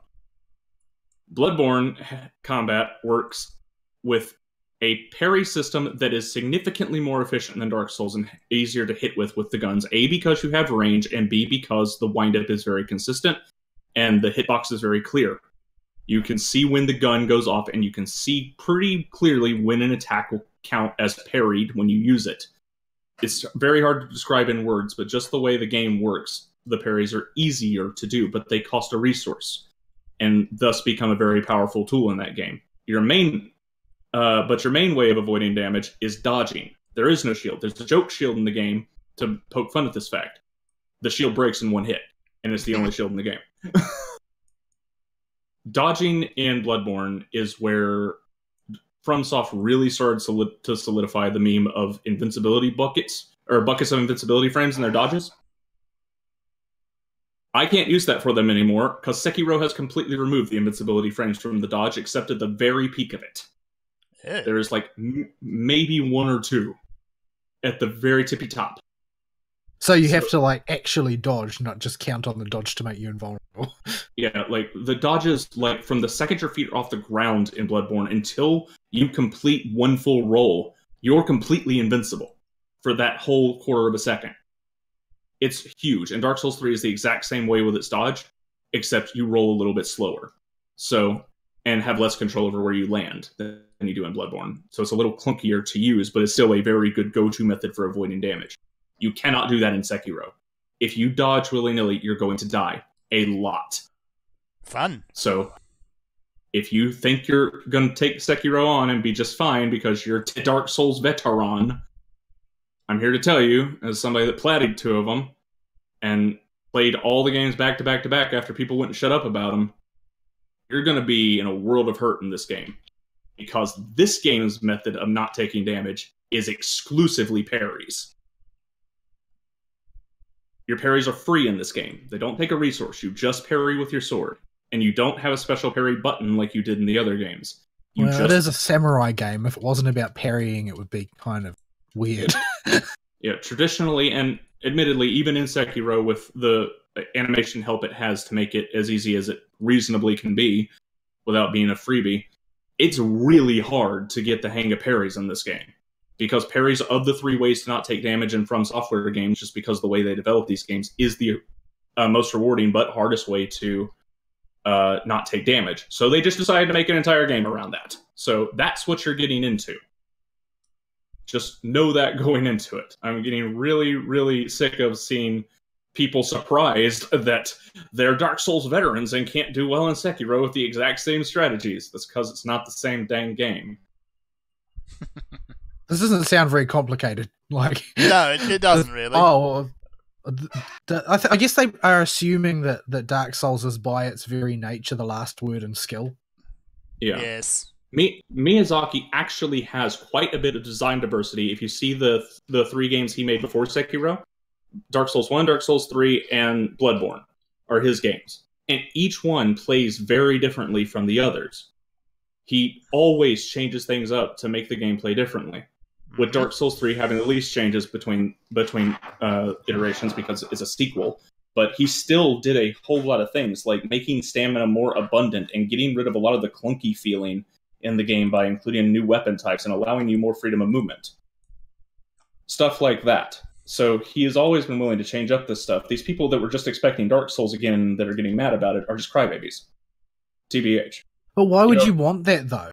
This is for bragging rights? they hold Dark Souls 1 up on a pedestal like it's Jesus Christ or something. I don't get it. As somebody that has no nostalgia for the original Dark Souls and didn't play it until just before 3 or right after 3 came out, I forget. It's just not worth to play it these days. Just play Bloodborne and Dark Souls 3 if you want to get the Souls experience. You'll be fine. And maybe there are people who really like the lore. What lore? And yeah, good luck. Go watch Vidya's videos. You'll have to do it at the end of it anyway to understand what the heck's going on. The only game that might be approaching Kingdom Hearts here. Yeah. Oh, they have opposite problems, whereas Kingdom Hearts is too verbose. In Dark Souls, you have to find the story. Yeah. If you actually care, which a lot of people just don't. So, yeah. People care about Sunbro. No, they care about Sunbro, but that's about it. Yeah, all the lore about Sunbro, by the way, in air quotes, is just speculation about who the heck Sunbro is. Because they never tell you. You have no idea who this dude is. He's just a dude from a parallel universe that's a cool guy that gets brainwashed, and on your second playthrough, you can save him. And he comes to help you in a few boss fights. And he lets you glow yellow when you help people. That's it. That's it. That's all his lore. That's all of it. and people treat him like he's the son of the king of the game or something. The son of the bro. Until Miyazaki straight up said no and put the actual son as a boss called the Nameless King in Dark Souls 3 as the bonus boss. But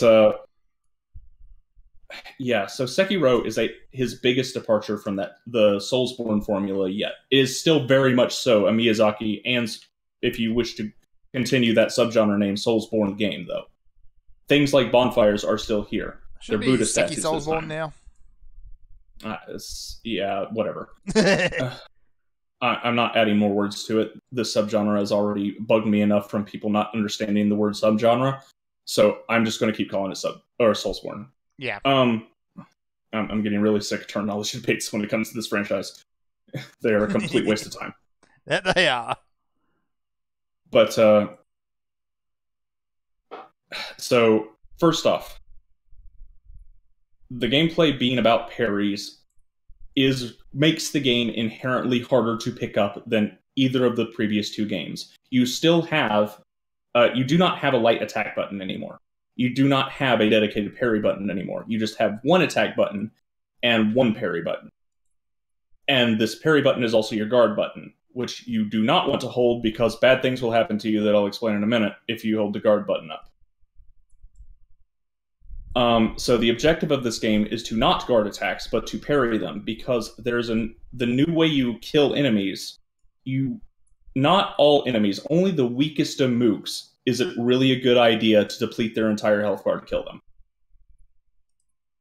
You do not have to kill the whole health bar to beat an enemy. It's a very time-consuming ordeal if you do choose to do it on the harder enemies. What you actually want to do is build up a parry or a posture break bar that'll appear underneath their health bar as you parry their attacks, deal damage to them while they're blocking, and or perform specific counter actions like jumping over a sweeping move and then jumping again in the air to kickflip off their head, which is really cool, by the way. So that is the main method of dealing with enemies. You need to posture break them and then deal what's called a death blow. When you fill up the meter for about a second and a half, you'll be allowed to hit that enemy with a death blow. And this will instantly kill the enemy, or unless it's a boss or mini-boss.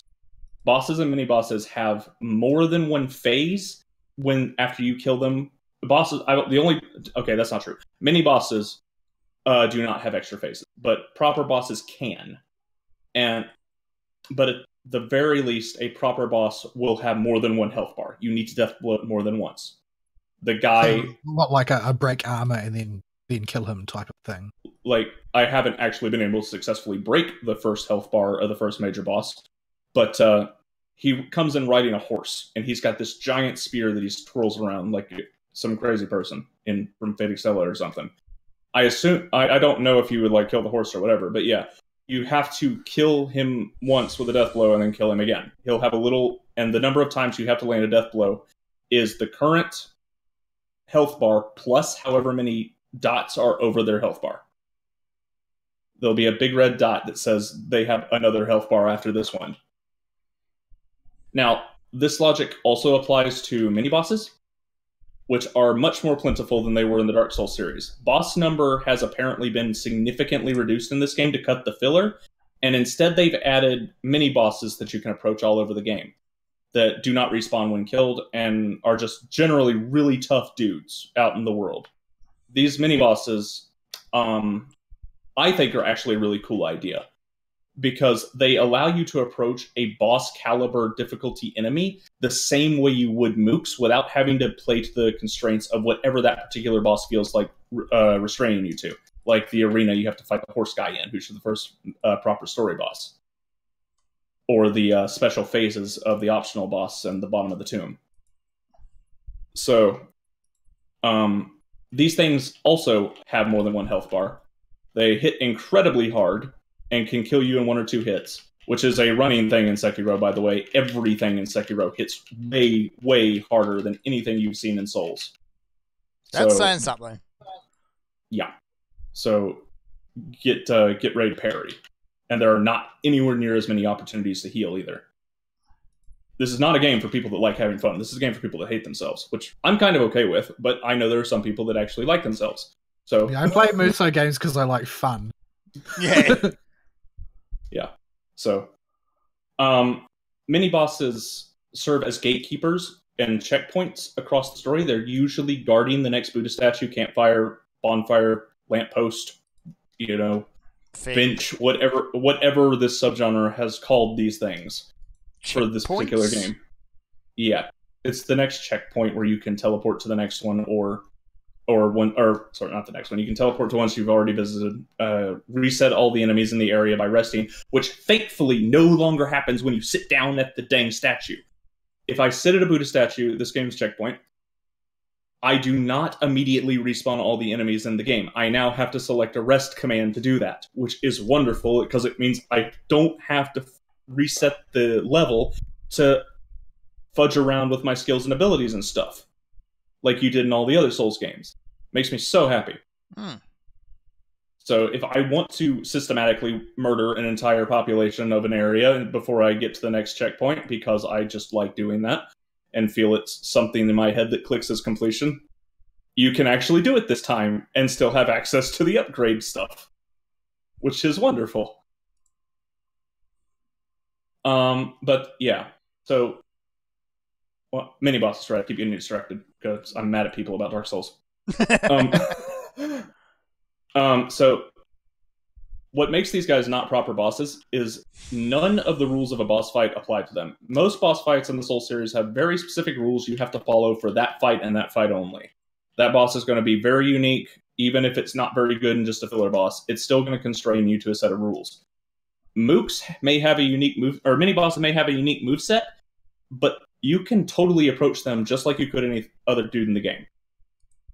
So this includes being able to sneak attack them and instantly remove one of their health bars.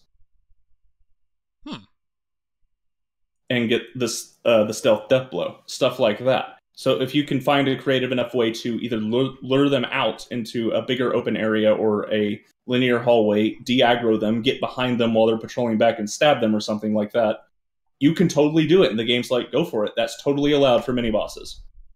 And it just feels better coming up with creative solutions to deal with these powerful enemies instead of just having, Moonlight Butterfly, which is stand on the bridge and occasionally move to the left once every, 20 seconds until it finally lands. That's way less gamey It's way less gamey if you can, actually use a strategy you devised as opposed to, okay, what are the rules of the match this time? Yeah, and that's fine for really challenging boss fights, but I do like this mini boss system way better. I'm a bit up in the air on the combat. Right now, I'm sitting with Bloodborne still being the superior combat system because the parry is just a really hard system to land in a Souls game. In a game using the From Software engine and their design philosophy with how these animations should work, parrying is difficult, and it being the only reliable way not to take damage other than just not being in danger at all, which in these games is very, very difficult. It's very challenging. The learning curve is at a point where I'm just now starting to get it. And I've been running around practicing basically in the one area I know I can clear safely during the show. So you do have to practice. They are kind enough to give you a training dummy, which is a dude that just can't die, who's just an XP of a Dark Souls NPC or player character, and just doesn't know why he can't die. Who will attack you, but he won't deal any damage to you, and he'll act like a normal enemy. But you can tell him what you want him to do. So you're like, I want to practice against thrusting attacks right now. I want to practice against sweeping attacks right now. Which is really, really cool and handy. I like the idea, even if it was a little bit of an on-the-nose joke about Dark Souls. So I would advise that you make use of him. He's quite useful. So they do understand the problem, at least. Going to this much harder system of not taking damage means you're going to have to get good faster if you want to stick with the game, and they don't want people quitting their game. So they've at least provided a method for easily practicing and training yourself to do these parries they want you to do. So that has been nice. I still think Bloodborne's approach to combat is better because of the way its bosses are designed mixed with the invincibility bucket that is the dodge roll. Or the bucket of invincibility frames. I'm really tired. I can't even get my own self-made bad metaphors right. But that has more to do with the enemy design in this game, and that may change once I actually am able to sit down and practice on the bosses, because like all Souls bosses, if it's not a filler boss, you're going to have to practice at it for at least 1 or 2 attempts before you really even have a shot of killing the thing. You got to see what it can do. But since they appear to have removed all filler bosses from the game and replaced them with mini-bosses, that is now every boss in the game requires you to practice, even the first one. So I have not had time to sit down and learn how to deal with giant spear guy who is running around me at top speed on his horse, swinging a spear that's 3 times as big as he is around his head. I just haven't figured it out yet. And the other boss, the optional one, is an old lady who has magic that can do ninja flips in the air and throw kunai at you all day. Because why not, I guess. Yeah, causes illusions and has and she doesn't. She's actually a proper boss, but does not have multiple health bars. Instead, when you kill the first health bar, that was just an illusion, and then the real fight starts. Everything's an illusion.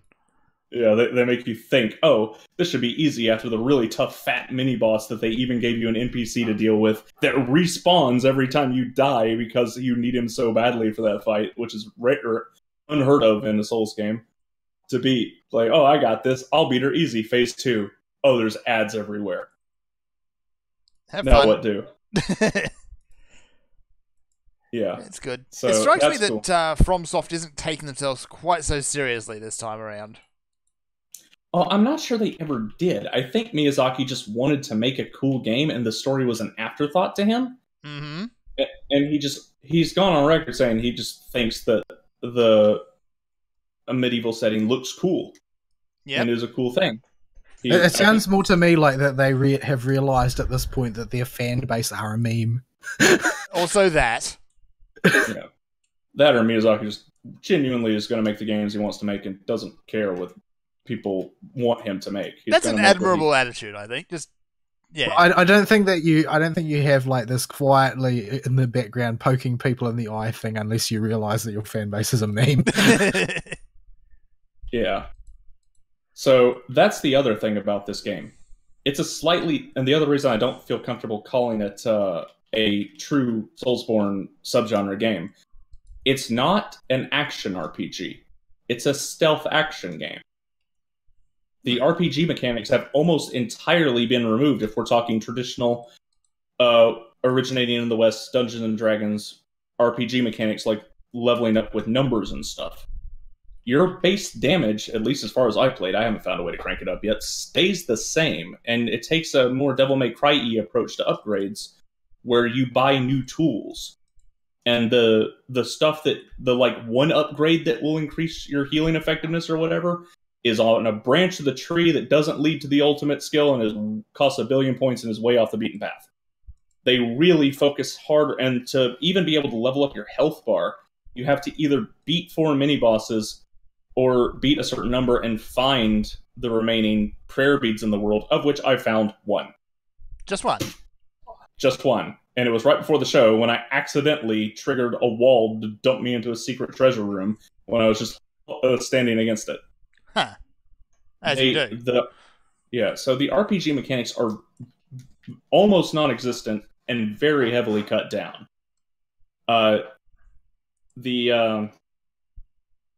The stealth mechanics, however, replace them and are very much so a played-up thing.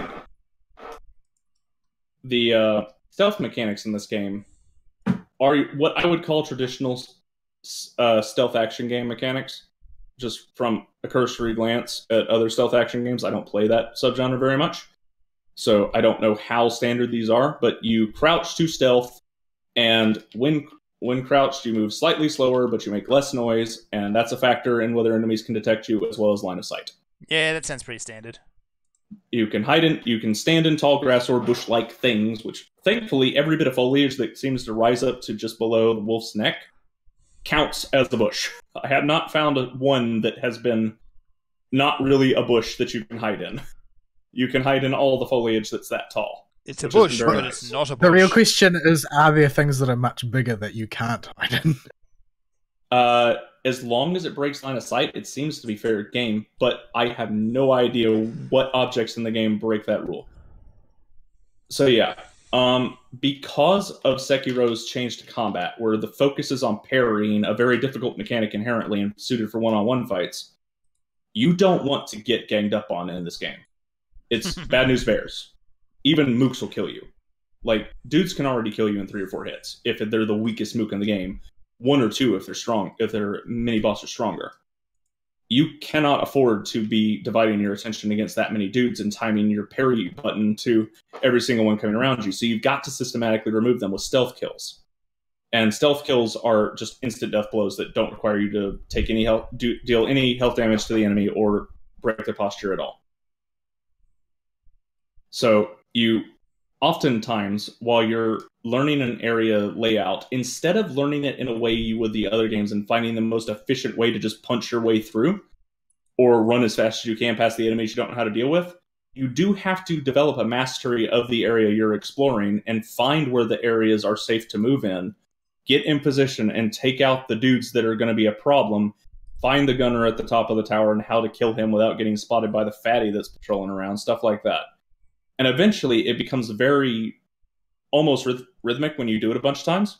And you can completely master an area in this game. And despite having gained no power and no real improvement to your combat skills, just having mastery of the map itself gives you such an edge that the area becomes trivial. Which I really enjoy. It's why I like the Metroidvania stuff so much. Not everybody's going to like that. That is very much a subjective thing. I get that. But I'm here to tell you about what's in the game, not whether you're going to like it or not. So there's that. What else? I'm saving the last and most contentious thing that I absolutely hate about this game for last. So don't let me forget it. Remind me of the thing I hate, because I'm not letting this game go for doing this. Okay. Let's see, what else about the stealth while I'm thinking about it? Oh, movement in the game. This game also doesn't move like a Dark Souls game or a Bloodborne game. It actually moves? In Bloodborne, I would call your character agile but grounded. Like, you can't, there's no verticality to anything that isn't a ladder or a slope or anything like that. It's false verticality. I felt like I was wearing iron boots the entire time. Yeah. Yeah, your character is agile, but very much so locked to the ground. You're not going anywhere up, anyway. So, hang on. This dude is doing his best to kill me and being very good at it. So, in this game, there is a lot of verticality. Most of the level design, even in just open area towns to explore, is vertical. Because in this game, as all good games around this month of this year seem to be, you play as a character that lost an arm and has a prosthetic that's way better than his original arm. That seems to be a thing lately. Yeah, and in this arm is a grappling hook. And what a grappling hook means is grapple points. And what grappling points mean is vertical level design. And this is really cool. The game is immediately better. Yes. And it really, really, truly is, especially compared to the other Souls games level design, which is a flat plane, effectively, once you know how the level works. And the only way to get anywhere is to take the long scenic route. Yeah, you may open a shortcut after you've already cleared it. Maybe. Maybe. Or maybe you'll just find a bonfire at the end for no reason. Which is if I'm looking at you. Or just, yeah, stuff like that. This game encourages you to use that grappling hook to explore really wonky, out-of-the-way places. Now, you can only grapple onto certain points, and it clearly marks on your UI when one is in your field of vision, but it's kind of inconsistent so far, or I just haven't explored enough areas to get a feel for what a grapple point is defined as in the geometry, because anything from ledges of rooftops that don't seem to be special or different from any of the other ones in the area are grappleable. Some cliff ledges are, but I just haven't explored enough of the world to get a feel for what art assets mean grapple point, other than tree branches, which are the very obvious one. Anytime you see, the very first thing you can grapple onto is a tree branch. And anytime you see a tree branch that kind of sort of looks like that art asset, you can always grapple to it. That's something at least. So that is one of the consistent ones I found. And it's just really fun to actually have to thoroughly explore an area instead of just, do the equivalent of, like, what's that?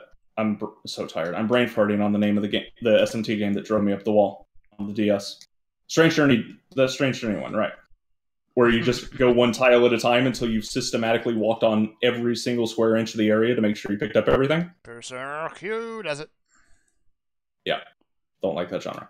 But you have to climb buildings. You have to find creative ways to get around. You don't have a double jump, but you do have a wall jump, which you can also do on enemies, hence the kick flip.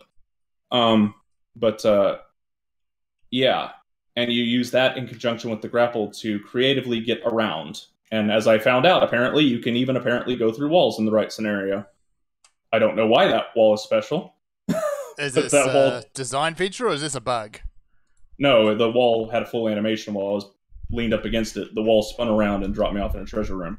Oh, I see. Right before the show. Yeah, this was clearly intended. But yeah, it's just in general more fun. When there's more stuff to explore and more ways you have to look at the map, it just makes it more interesting. That's why map mastery is a fun part of games, is all the things you have to get a handle on and be able to do well to explore it thoroughly. But the Souls games have always kind of fallen short in that. It's been what I would call, and if they didn't already have a subgenre, a checklist Metroidvania, where you don't really have to try to explore it, you just have to go everywhere. But in Sekiro, you actually have to, use your movement abilities creatively, and apparently try stuff that I haven't figured out yet to completely explore the area. There is still a lot to learn about this game because I'm not guiding it. Kind of defeats the purpose of a difficult game to go look up a guide, IMO. Okay. All right. I beat around the bush with this and hinted at it earlier. There's one feature in this game that is hot garbage, no matter how you look at it. Do tell.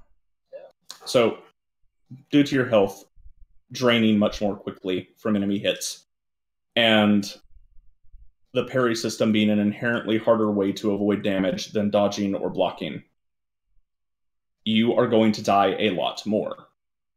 Now, thankfully, to compensate for that, there is shorter distance between checkpoints.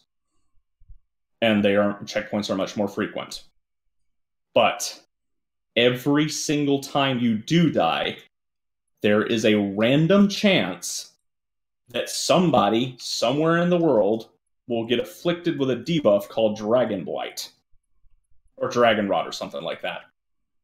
And if this happens, their storyline and any potential upgrades they had from getting that storyline, like being able to upgrade your dang equipment, is frozen until you cure it. Okay, this would just be a minor annoyance. With that, they of course need to go overboard. I'm getting Wombo Gumboed. And the way they screw it up is they make the resource that clears it from the world limited in supply. I don't know how much. It's definitely not farmable anywhere, in any way. I have only seen people say that it is limited, but the actual number is, people are saying it's somewhere in the range of you need to be careful doing it and not pop it before a boss fight or something stupid that you're going to die against a lot. But you can spend it casually as you're going through the game.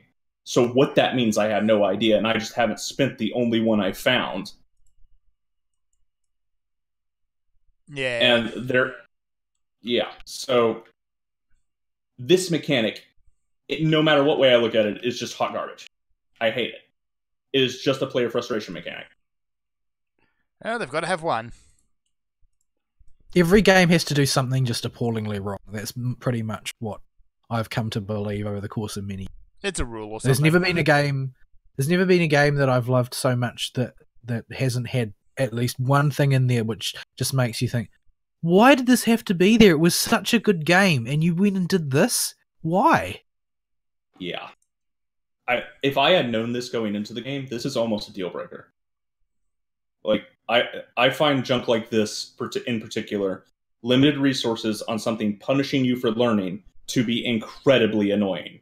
Mm-hmm. It's at the top of my list. Now, people have said it isn't too bad. I will have to get back to y'all on that. I have not gotten far enough into the game. But the fact that it exists at all, whether it's good or bad, or as long as that resource is limited, I'm going to have a problem with it. So, yeah. Be warned that that's a thing, and just try not to die, I guess. Even just because you can die twice every life. And when you resurrect with that mechanic, once every so often, you have to kill a certain number of enemies with death blows to charge it up. You can resurrect yourself on the field at half health, which is one hit. No matter what point you're at, from what I've found. Ew. And you can stay on the ground for about 30 seconds before the game will just say you died. And if you have this charge up, you can resurrect. You auto-recharge one charge when you go back to a statue and rest at it. You charge the other one up by killing enough enemies to charge it up, and the one at the statue is used first, and then the one you recharge by killing enemies, in that order always.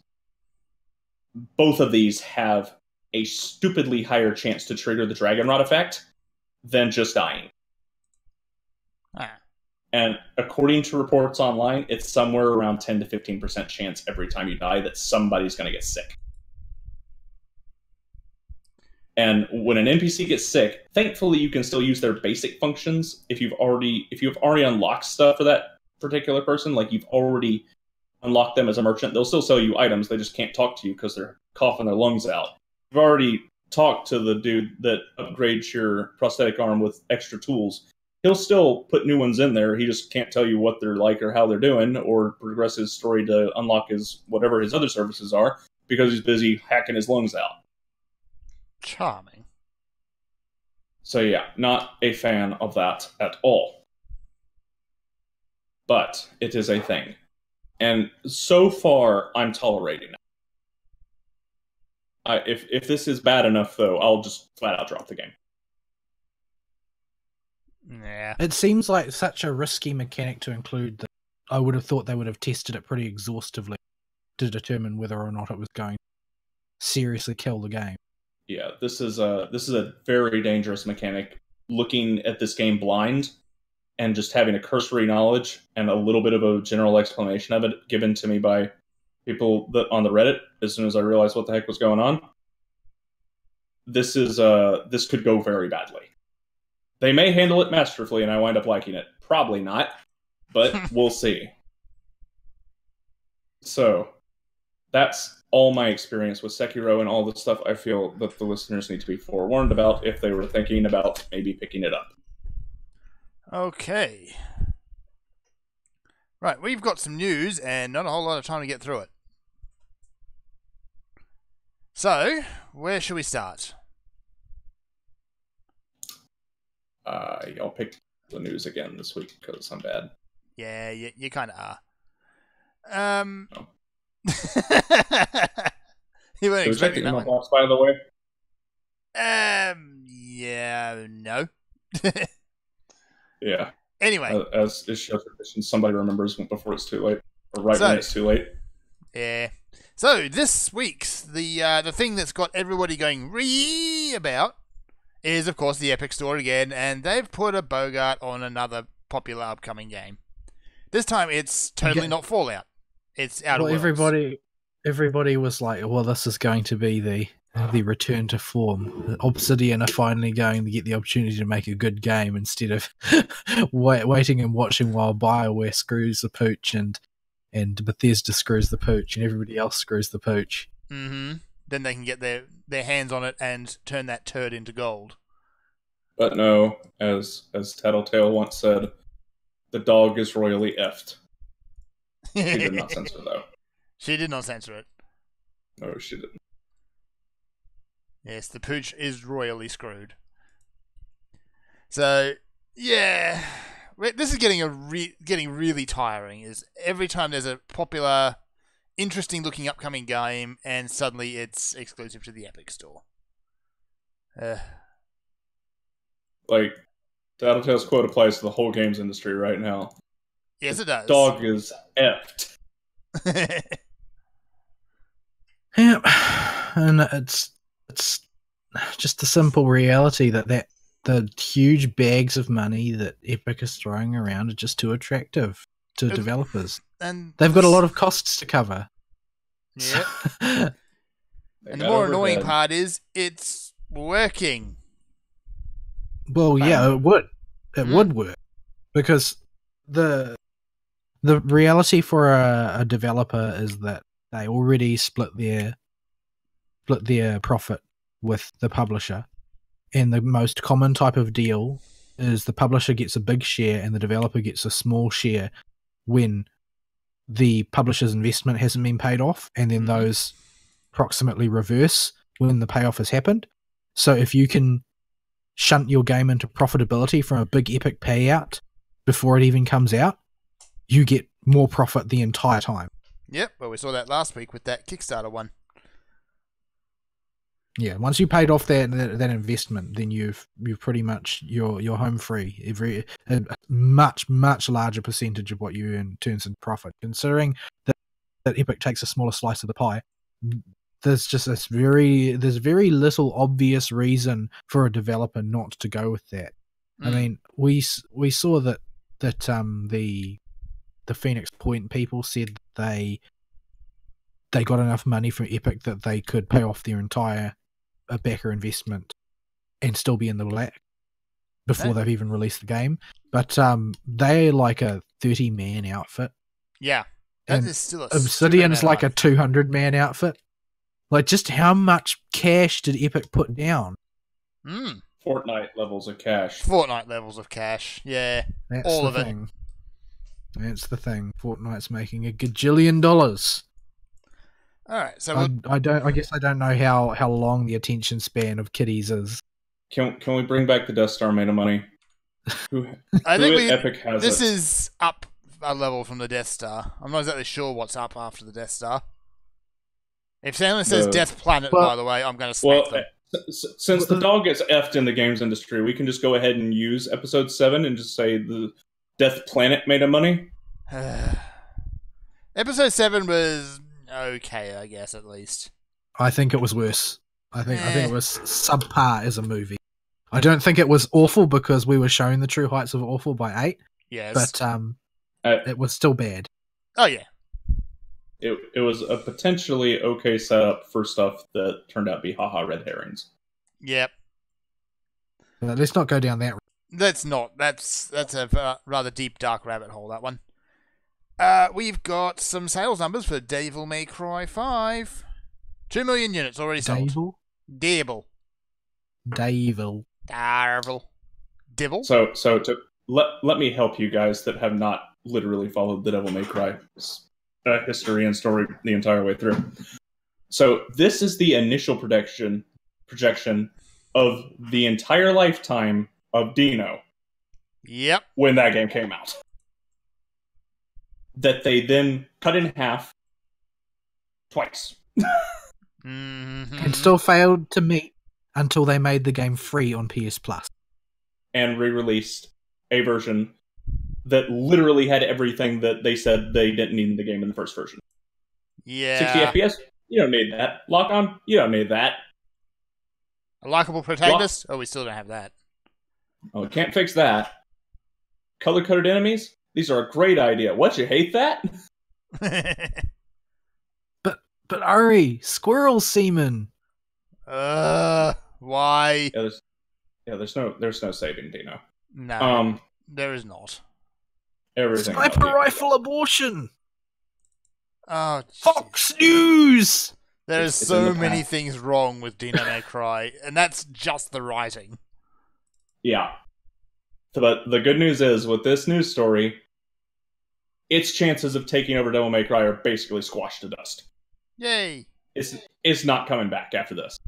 Well, I don't think it will, but I don't think it's because it sold well. I don't think it's because DMC5 sold well. I think it's because they've been burned badly enough by DMC to begin with. Like, I don't think that there was ever any risk genuinely of DMC getting another DMC. I think that there was a risk of them reviving elements of it in the main line, but I don't think that they would ever make a sequel to it because it was an atrocity, and everybody felt it was an atrocity who wasn't a game review. Or to meme I think that they recognized at the time that this was a commercial disaster. Mm-hmm. It was pretty much, it was just one of those things where they're trying to be more Western, and their idea of being Western is to be a disgusting boor. Yeah, their idea of being Western was to go to the whole go Western thing was Keiji Inafune's idea. Like, according to reports from Capcom itself, and he was the one from Capcom pushing them to design Dante more and more out there, and got Tamim on board with the Dino design. Why does anybody listen to that guy? He hasn't made a good decision in like 30 years. He hasn't made a good decision ever. He's not the dad of Mega Man, folks. He didn't make it. Getting himself known as the dad of Mega Man was a good decision. Yeah. But that is literally it. What happened when he tried to make Mega Man again? Well, you all saw what happened. We try to forget about that. We really want to forget about that. Okay. Yeah, so the push for the West was all his idea, but recent Capcom, after the damage that did, I think has come to a realization that the goodwill of their customers is important. But not in time to save the MVC franchise. Yeah. Oh, that was Combo Fiend's fault. And that was from what I understand. Yeah, I think they hit a reasonably good balance in their Western friendliness with Monster Hunter World, but maybe a little bit too far still. I don't know if it's Western friendliness or casual friendliness. A bit of both. With Monster Hunter, I don't think that, like, if they were going for Western friendly, they didn't do a very good job of it, because the part that has always put Westerners off is the OCD. Like, the mainstream Western market, what they don't like about Japanese games is the minutia and OCD, the millions of menus to wade through. I will have to sit you down and get you to play Monster Hunter Generations at some point, just so you've got that basic comparison. I don't really want that basic comparison, but what I'm saying is that part is what Westerners don't like, and you can't make the mainstream Western market like something by tempering it down just a little. You've got to completely abolish it. Yeah. I really think the biggest push for World is its approachability in general, more than approaching the Western market. I think that the argument that Monster Hunter has gone too far in any way or been casualified or anything is completely belied by the fact that after week 1, nobody said that anymore. Yeah, like nobody cared. They enjoyed the game so much they didn't give a toss. It's actually one of the very few games that people stopped complaining about. Yeah, because they realised that they were just looking like sour old fogies. Because the game is gorgeous and it plays like a dream. So there you go. Most of the time. What's really funny is all the stuff they were holding up on a pedestal were just things that made quality of life worse. Yeah, they were nuisances. The people who thought that like old school Dota was a more polished product than League of Legends because it had all of these bugs that they knew how to exploit. Yeah. Anyway, next bit of news. We've got more information coming up about the Shadowbringers expansion for Final Fantasy XIV, namely a new race, being the Hrothgar. Which, as far as I'm concerned, is just where those old men live in Skyrim. Yeah, from what little bits and pieces I've been able to gather up is because of Yoshi P's opinion. Like, they've already unveiled the Bunny Girls. They're going to be an entirely female race. But we got to go to the opposite end of the spectrum now. Yeah, well, according to reports and rumors, Yoshi P saw the designs for the male bunny men and just said, nah. More like he said... Remember who we're to thank for the bunny girls that showed up in Ivalice. In Tactics Advance, a little kid wished for them. Yeah. So instead of male bunny boys, we have gigantic hulking cat people. Yeah, the Neanderthal cousins of the Makote. Yeah. They look... Yeah. Wow, what are they? What's his face out of Final Fantasy X? They're kind of along those lines. They look a little bit like the Ronsode. That's it. But without the horn. No, you can have the horn. There's some in there with Can you have the horn? I haven't seen any pictures of a horn one. There's a few in the trailer. Do they have an endless halting speech about how one of them is a midget and has a broken horn? Probably. Please, no. Are they going to fade into complete obscurity after their one tiny little story arc? Is everybody going to look at them and wonder why they would roll them when they can already roll a Makote? Like, I'm going to roll one. Makote are popular for a reason. It's because everybody wants to play a cat girl. The only reason that you roll a big cat man is so that you can dance naked in the city. And that leads tangents on nicely to why I will probably respec. Is because the dancer class was also unveiled. Yeah, for those who don't know, the closest analog to the playstyle that we've seen in videos, like visually playstyle, we don't know mechanic necessarily, is the Chakram weapon set from Kingdoms of Amalur. It looks pretty much the same. Yeah, you throw discs at people. They're probably like 15 Dynasty Warriors characters. Yes. Which ones? So by all reports, it's a support DPS instead of what people were hoping for. In other words, it's going to be a DPS. It's going to be a DPS. Because in Final Fantasy XIV, people are disproportionately concerned about DPS because Yoshi P likes enraged timers. He does. He really DPS does. DPS checks are vicious on that. So, they're not even enraged timers. Enraged timers would be nicer than what Yoshi P does. and what Yoshi P does is if you don't make a DPS check, the group wipes and you have to start over. Everything explodes, rocks fall, everyone dies. So this is why I want to roll up one of the Hrothgar. Is the animations for the dancer are very, very elegant, very fluid. And I wonder if they're the same for every race. Like, I expect that they probably are, but that's going to look hilarious on a Lalafell. It's going to look hilarious on a lot of characters. Like, male Roy. Come on. Yeah. Like, they look goofy enough when they're doing normal things. They look goofy enough at the best of times, yes. So hopefully the graceful, elegant movements will convey to all of them, because graceful and elegant is probably the opposite of what you'd call some things like I haven't seen any pictures of any male character. I haven't seen any pictures of them. It would not surprise me if they did not exist, because I think that the Dancing Roy might be a bit much. It'll be a gag trailer right before it comes out. It'll be in the game, but in before Mr. Face trailer. Mr. Face. It's definitely going to be Mr. Face. Just YouTube that if you dare. You will They've be shown me Mr. probably Face cursing before. our names. I didn't Alright. quite get it when y'all showed it to me because I don't play Final Fantasy 14. But There's not a whole lot to get. If you actually understood what was going on in those videos, you're doing a lot better than us. They're awesome. And disturbing. I enjoy them very much. I They're just I creepy. laugh and laugh. They're funny every time I watch them. I'm sure if I had context from the game, they would be funny, but I just don't have it. No, there's not really any context that justifies Mr. Face. No. If you can make sense of Mr. Face, you are probably insane.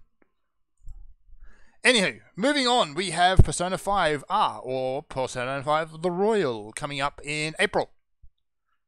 We don't know anything about it. It's Persona 5, except there's a new female character in it. Are those like supposed to be jammed into the continuity or not? I'm not even sure. Marie is canon. From Golden, the girl they added for that one. Yep. Right. Marie was Whereas- also not a party member, which people that have not played Golden like to say she was for some reason, because they can't do a Google search, apparently. She was a boss. And social link. Whereas female Dorkun is sort of canon, I think. It's alternate timeline canon. Alternate canon, and her canon husband is Shinji. Right. But yeah, it's a separate universe. It's not the main Persona 3, 4, 5 universe. Yeah. Or 2, 3, 4, 5, I guess. So if you haven't played Persona 5 yet, there's a good opportunity to jump on. If you haven't played Persona 5 yet, why not? Don't take the anime as a good substitute because it's not. It's not. It's also it's not as good as Persona 4 at its best, but it's not as bad as say Devil Survivor 2. The anti-gravity boobicles. It's not that with Devil Survivor 2. It's an incomprehensible mess, and just the cherry on top is the dub. Yeah. Tis I didn't bad. listen to the dub, but I did not understand the anime. Like you Yeah. can't get anything about the story from that anime. They don't Like, tell you you the story in the anime. The final boss of the game, that is the whole orchestrator of all these events, doesn't show up in the anime. What? That's just The- dumb. No, but you don't fight Polaris or rather, you do fight Polaris in the game, but you don't know anything about her in the game. The god super tier being that is, literally deleting the planet doesn't show up. Okay. Just somehow beating the rival character makes everything K. It was just one of K. those rare anime that I managed to make it past the third episode, but that I just can't even make it to the halfway point after that. Wow. It's just because it's just too confusing. They give you no information on anything at all. You just watch these incredibly wooden characters be wooden at each other. And they don't even do the set pieces the way they're done in game. They assume you did it wrong. It ends up looking like a bad Evangelion clone. Ugh. It's like if you wanted to see somebody who screwed up their playthrough of Devil Survivor 2, play through those same Well, scenes. just lets everybody die at random. Yeah, and Yeah. and just skip certain story beats to get the worst ending possible. If you wanted to see that animated, then you can go watch the animation. Wow. And then expect just a mediocre, whatever, animated version of some not very interesting scenes, because they skip all the good ones. Of course. DS2 is a really good game, though. Don't let the anime scare you. We're actually running out of time, so we might have to talk about Google's artificial sweetener next week. I think Yeah, that's for the well, best. I think we should talk about that next week because it's going to take a long time to dig into the details. So yeah, Yeah, Most people, I think that there's also a lot of hearsay going around at the moment. Like there's a lot of tech spec and so on that people are still arguing over their real significance and so on. there's an awful And- lot of FNAR coming out of Silicon Valley, which is draining a lot of stuff out too. Yeah, Yeah. I don't really know. Like, there's a lot of things that are dependent on details we don't have. Like, are they going to use an in-house compression engine, and so on? One thing we There's a can lot of all agree questions. on: the name is dumb. Yeah, the name is really dumb. Yeah. I mean, we said that about the Wii as well, because everybody said that about the Wii. Like, you don't name your console after excrement. So that doesn't make any sense. But it's like how in the end it worked for them, because it was like how, you know, if you think your dog is dumb, give them a one-syllable name so you can get their attention with it. Yeah. And then we got the Wii But, U, which reminds me of one of my favourite movies of all time. Wii U. So, yeah. Shame the console flopped. Well, at any rate, We're tired. Stadia. We're rambling. Stadia is what we're talking about. The Stadia. Which is like, there's a sort of it's like an output from a naming business, the business whose job it is to come up with names and market them. It's like the sort of thing they would come get out of a machine. Yeah, You mean like Google? it sounds like, you know, an off-brand artificial sweetener to me. Well, Google is at least trying to like pretend to sound sort of quirky. No, Back I mean, from when like, they this had is a what soul. Google does. They are a machine. Well, yeah, they are a machine now, but I'm pretty sure that they outsource that stuff like that because they all know that they're a bunch of raging misanthropes. They outsource their souls. Like the thing is that they know that they're evil. That's why they took down the sign saying not to be evil. You can. So they know they can't come up with something that's friendly to customers, so they'll pay somebody to do it for them. But they can't tell if the output is good or not because they have no souls. That's why you get Stadia. There we go. Now we're on the same page. And also, because it's Google, I want to elaborate on something I kind of sort of talked about a little bit before the show. Google's a hard company to read, and with the initial announcement, a huffuff of something like this going around and misinformation everywhere, it makes it even harder to read. Because I think that I can read them taking down "Don't Be Evil" pretty clearly. I'm not, and their motives are pretty clear. It's their ventures I'm talking about, and what they choose to put muscle behind, and how successful it is. Yeah, it's because they've got so much money, they can throw a lot of money at a completely frivolous and failed project and just, brute force it into working. Yeah. I mean, there are some things you can't brute force into working. Like, they could not brute force Google Glass into working because that depended on human beings, and since they have no souls, they don't understand human beings. They don't Same understand thing with why Google people were Plus. creeped out by having cameras on their faces all at all times. Yeah, because they're like, oh well, we're all machines. Our ocular receptors are all cameras, and we look at each other all the time, and it doesn't bother us. Beep boop. But yeah, this is not like that. The society with a capital S outright vetoed Google Glass. In this, all they need to do is throw enough money and enough marketing lies and enough computing power, and they can force this into reality. Yeah. They are willing to take humongous losses in order to dominate an industry. Like, YouTube has never turned a profit since they took over. Like, they burned it to the ground. But they are happy that they've got it because nobody else can be in that space, and they get to control the online video narrative. Absolutely. Which is what they actually are after. If they do that with games, well, they can just put enough money into it to make that happen there as well. They don't need to turn a profit. It's not necessary. Mm-hmm. Anyway, Can we got to keep wrap up. running once we actually are, not tired anymore, can we keep the Google robot meme going? I like this one. We'll bring that back next week. Yeah, I think Fern's got to go work again. Yay! Yeah. We need to do more tired shows. We just all need to work. This is a 50 terrible billion idea. hours a day. This is the kind of ideas I get when I'm tired. Yeah, bad ones. Yeah. So, okay. All right, folks. Email topic of the week. Do some digging on the Goog thing. If you can write to us about that, I'll definitely read it. If there was an email in the box, I actually stopped going to the email box on purpose this week because we are not awake enough to give you an adequate response. Yeah. If you did send us one this week, we'll save it for next week. Yeah, it has been a rough week for us. But next week will be better. And we will eventually, one day, learn to do whatever we do as adults efficiently enough where we're not dead all the time. Not happening. No, we are no excuses. We are not going to be bad all the time. We will eventually learn from our mistakes. We could be bad in a more creative fashion. We could find somebody to pay us to goof off and play video games all day. I like this plan. Yeah, that's sorcery or dumb luck, one of which I have, but it's erratic. Right. Anyway, take us out. All right, folks. We will be back next week, more awake than ever, or at least more than this week. Sayonara. Bye-bye.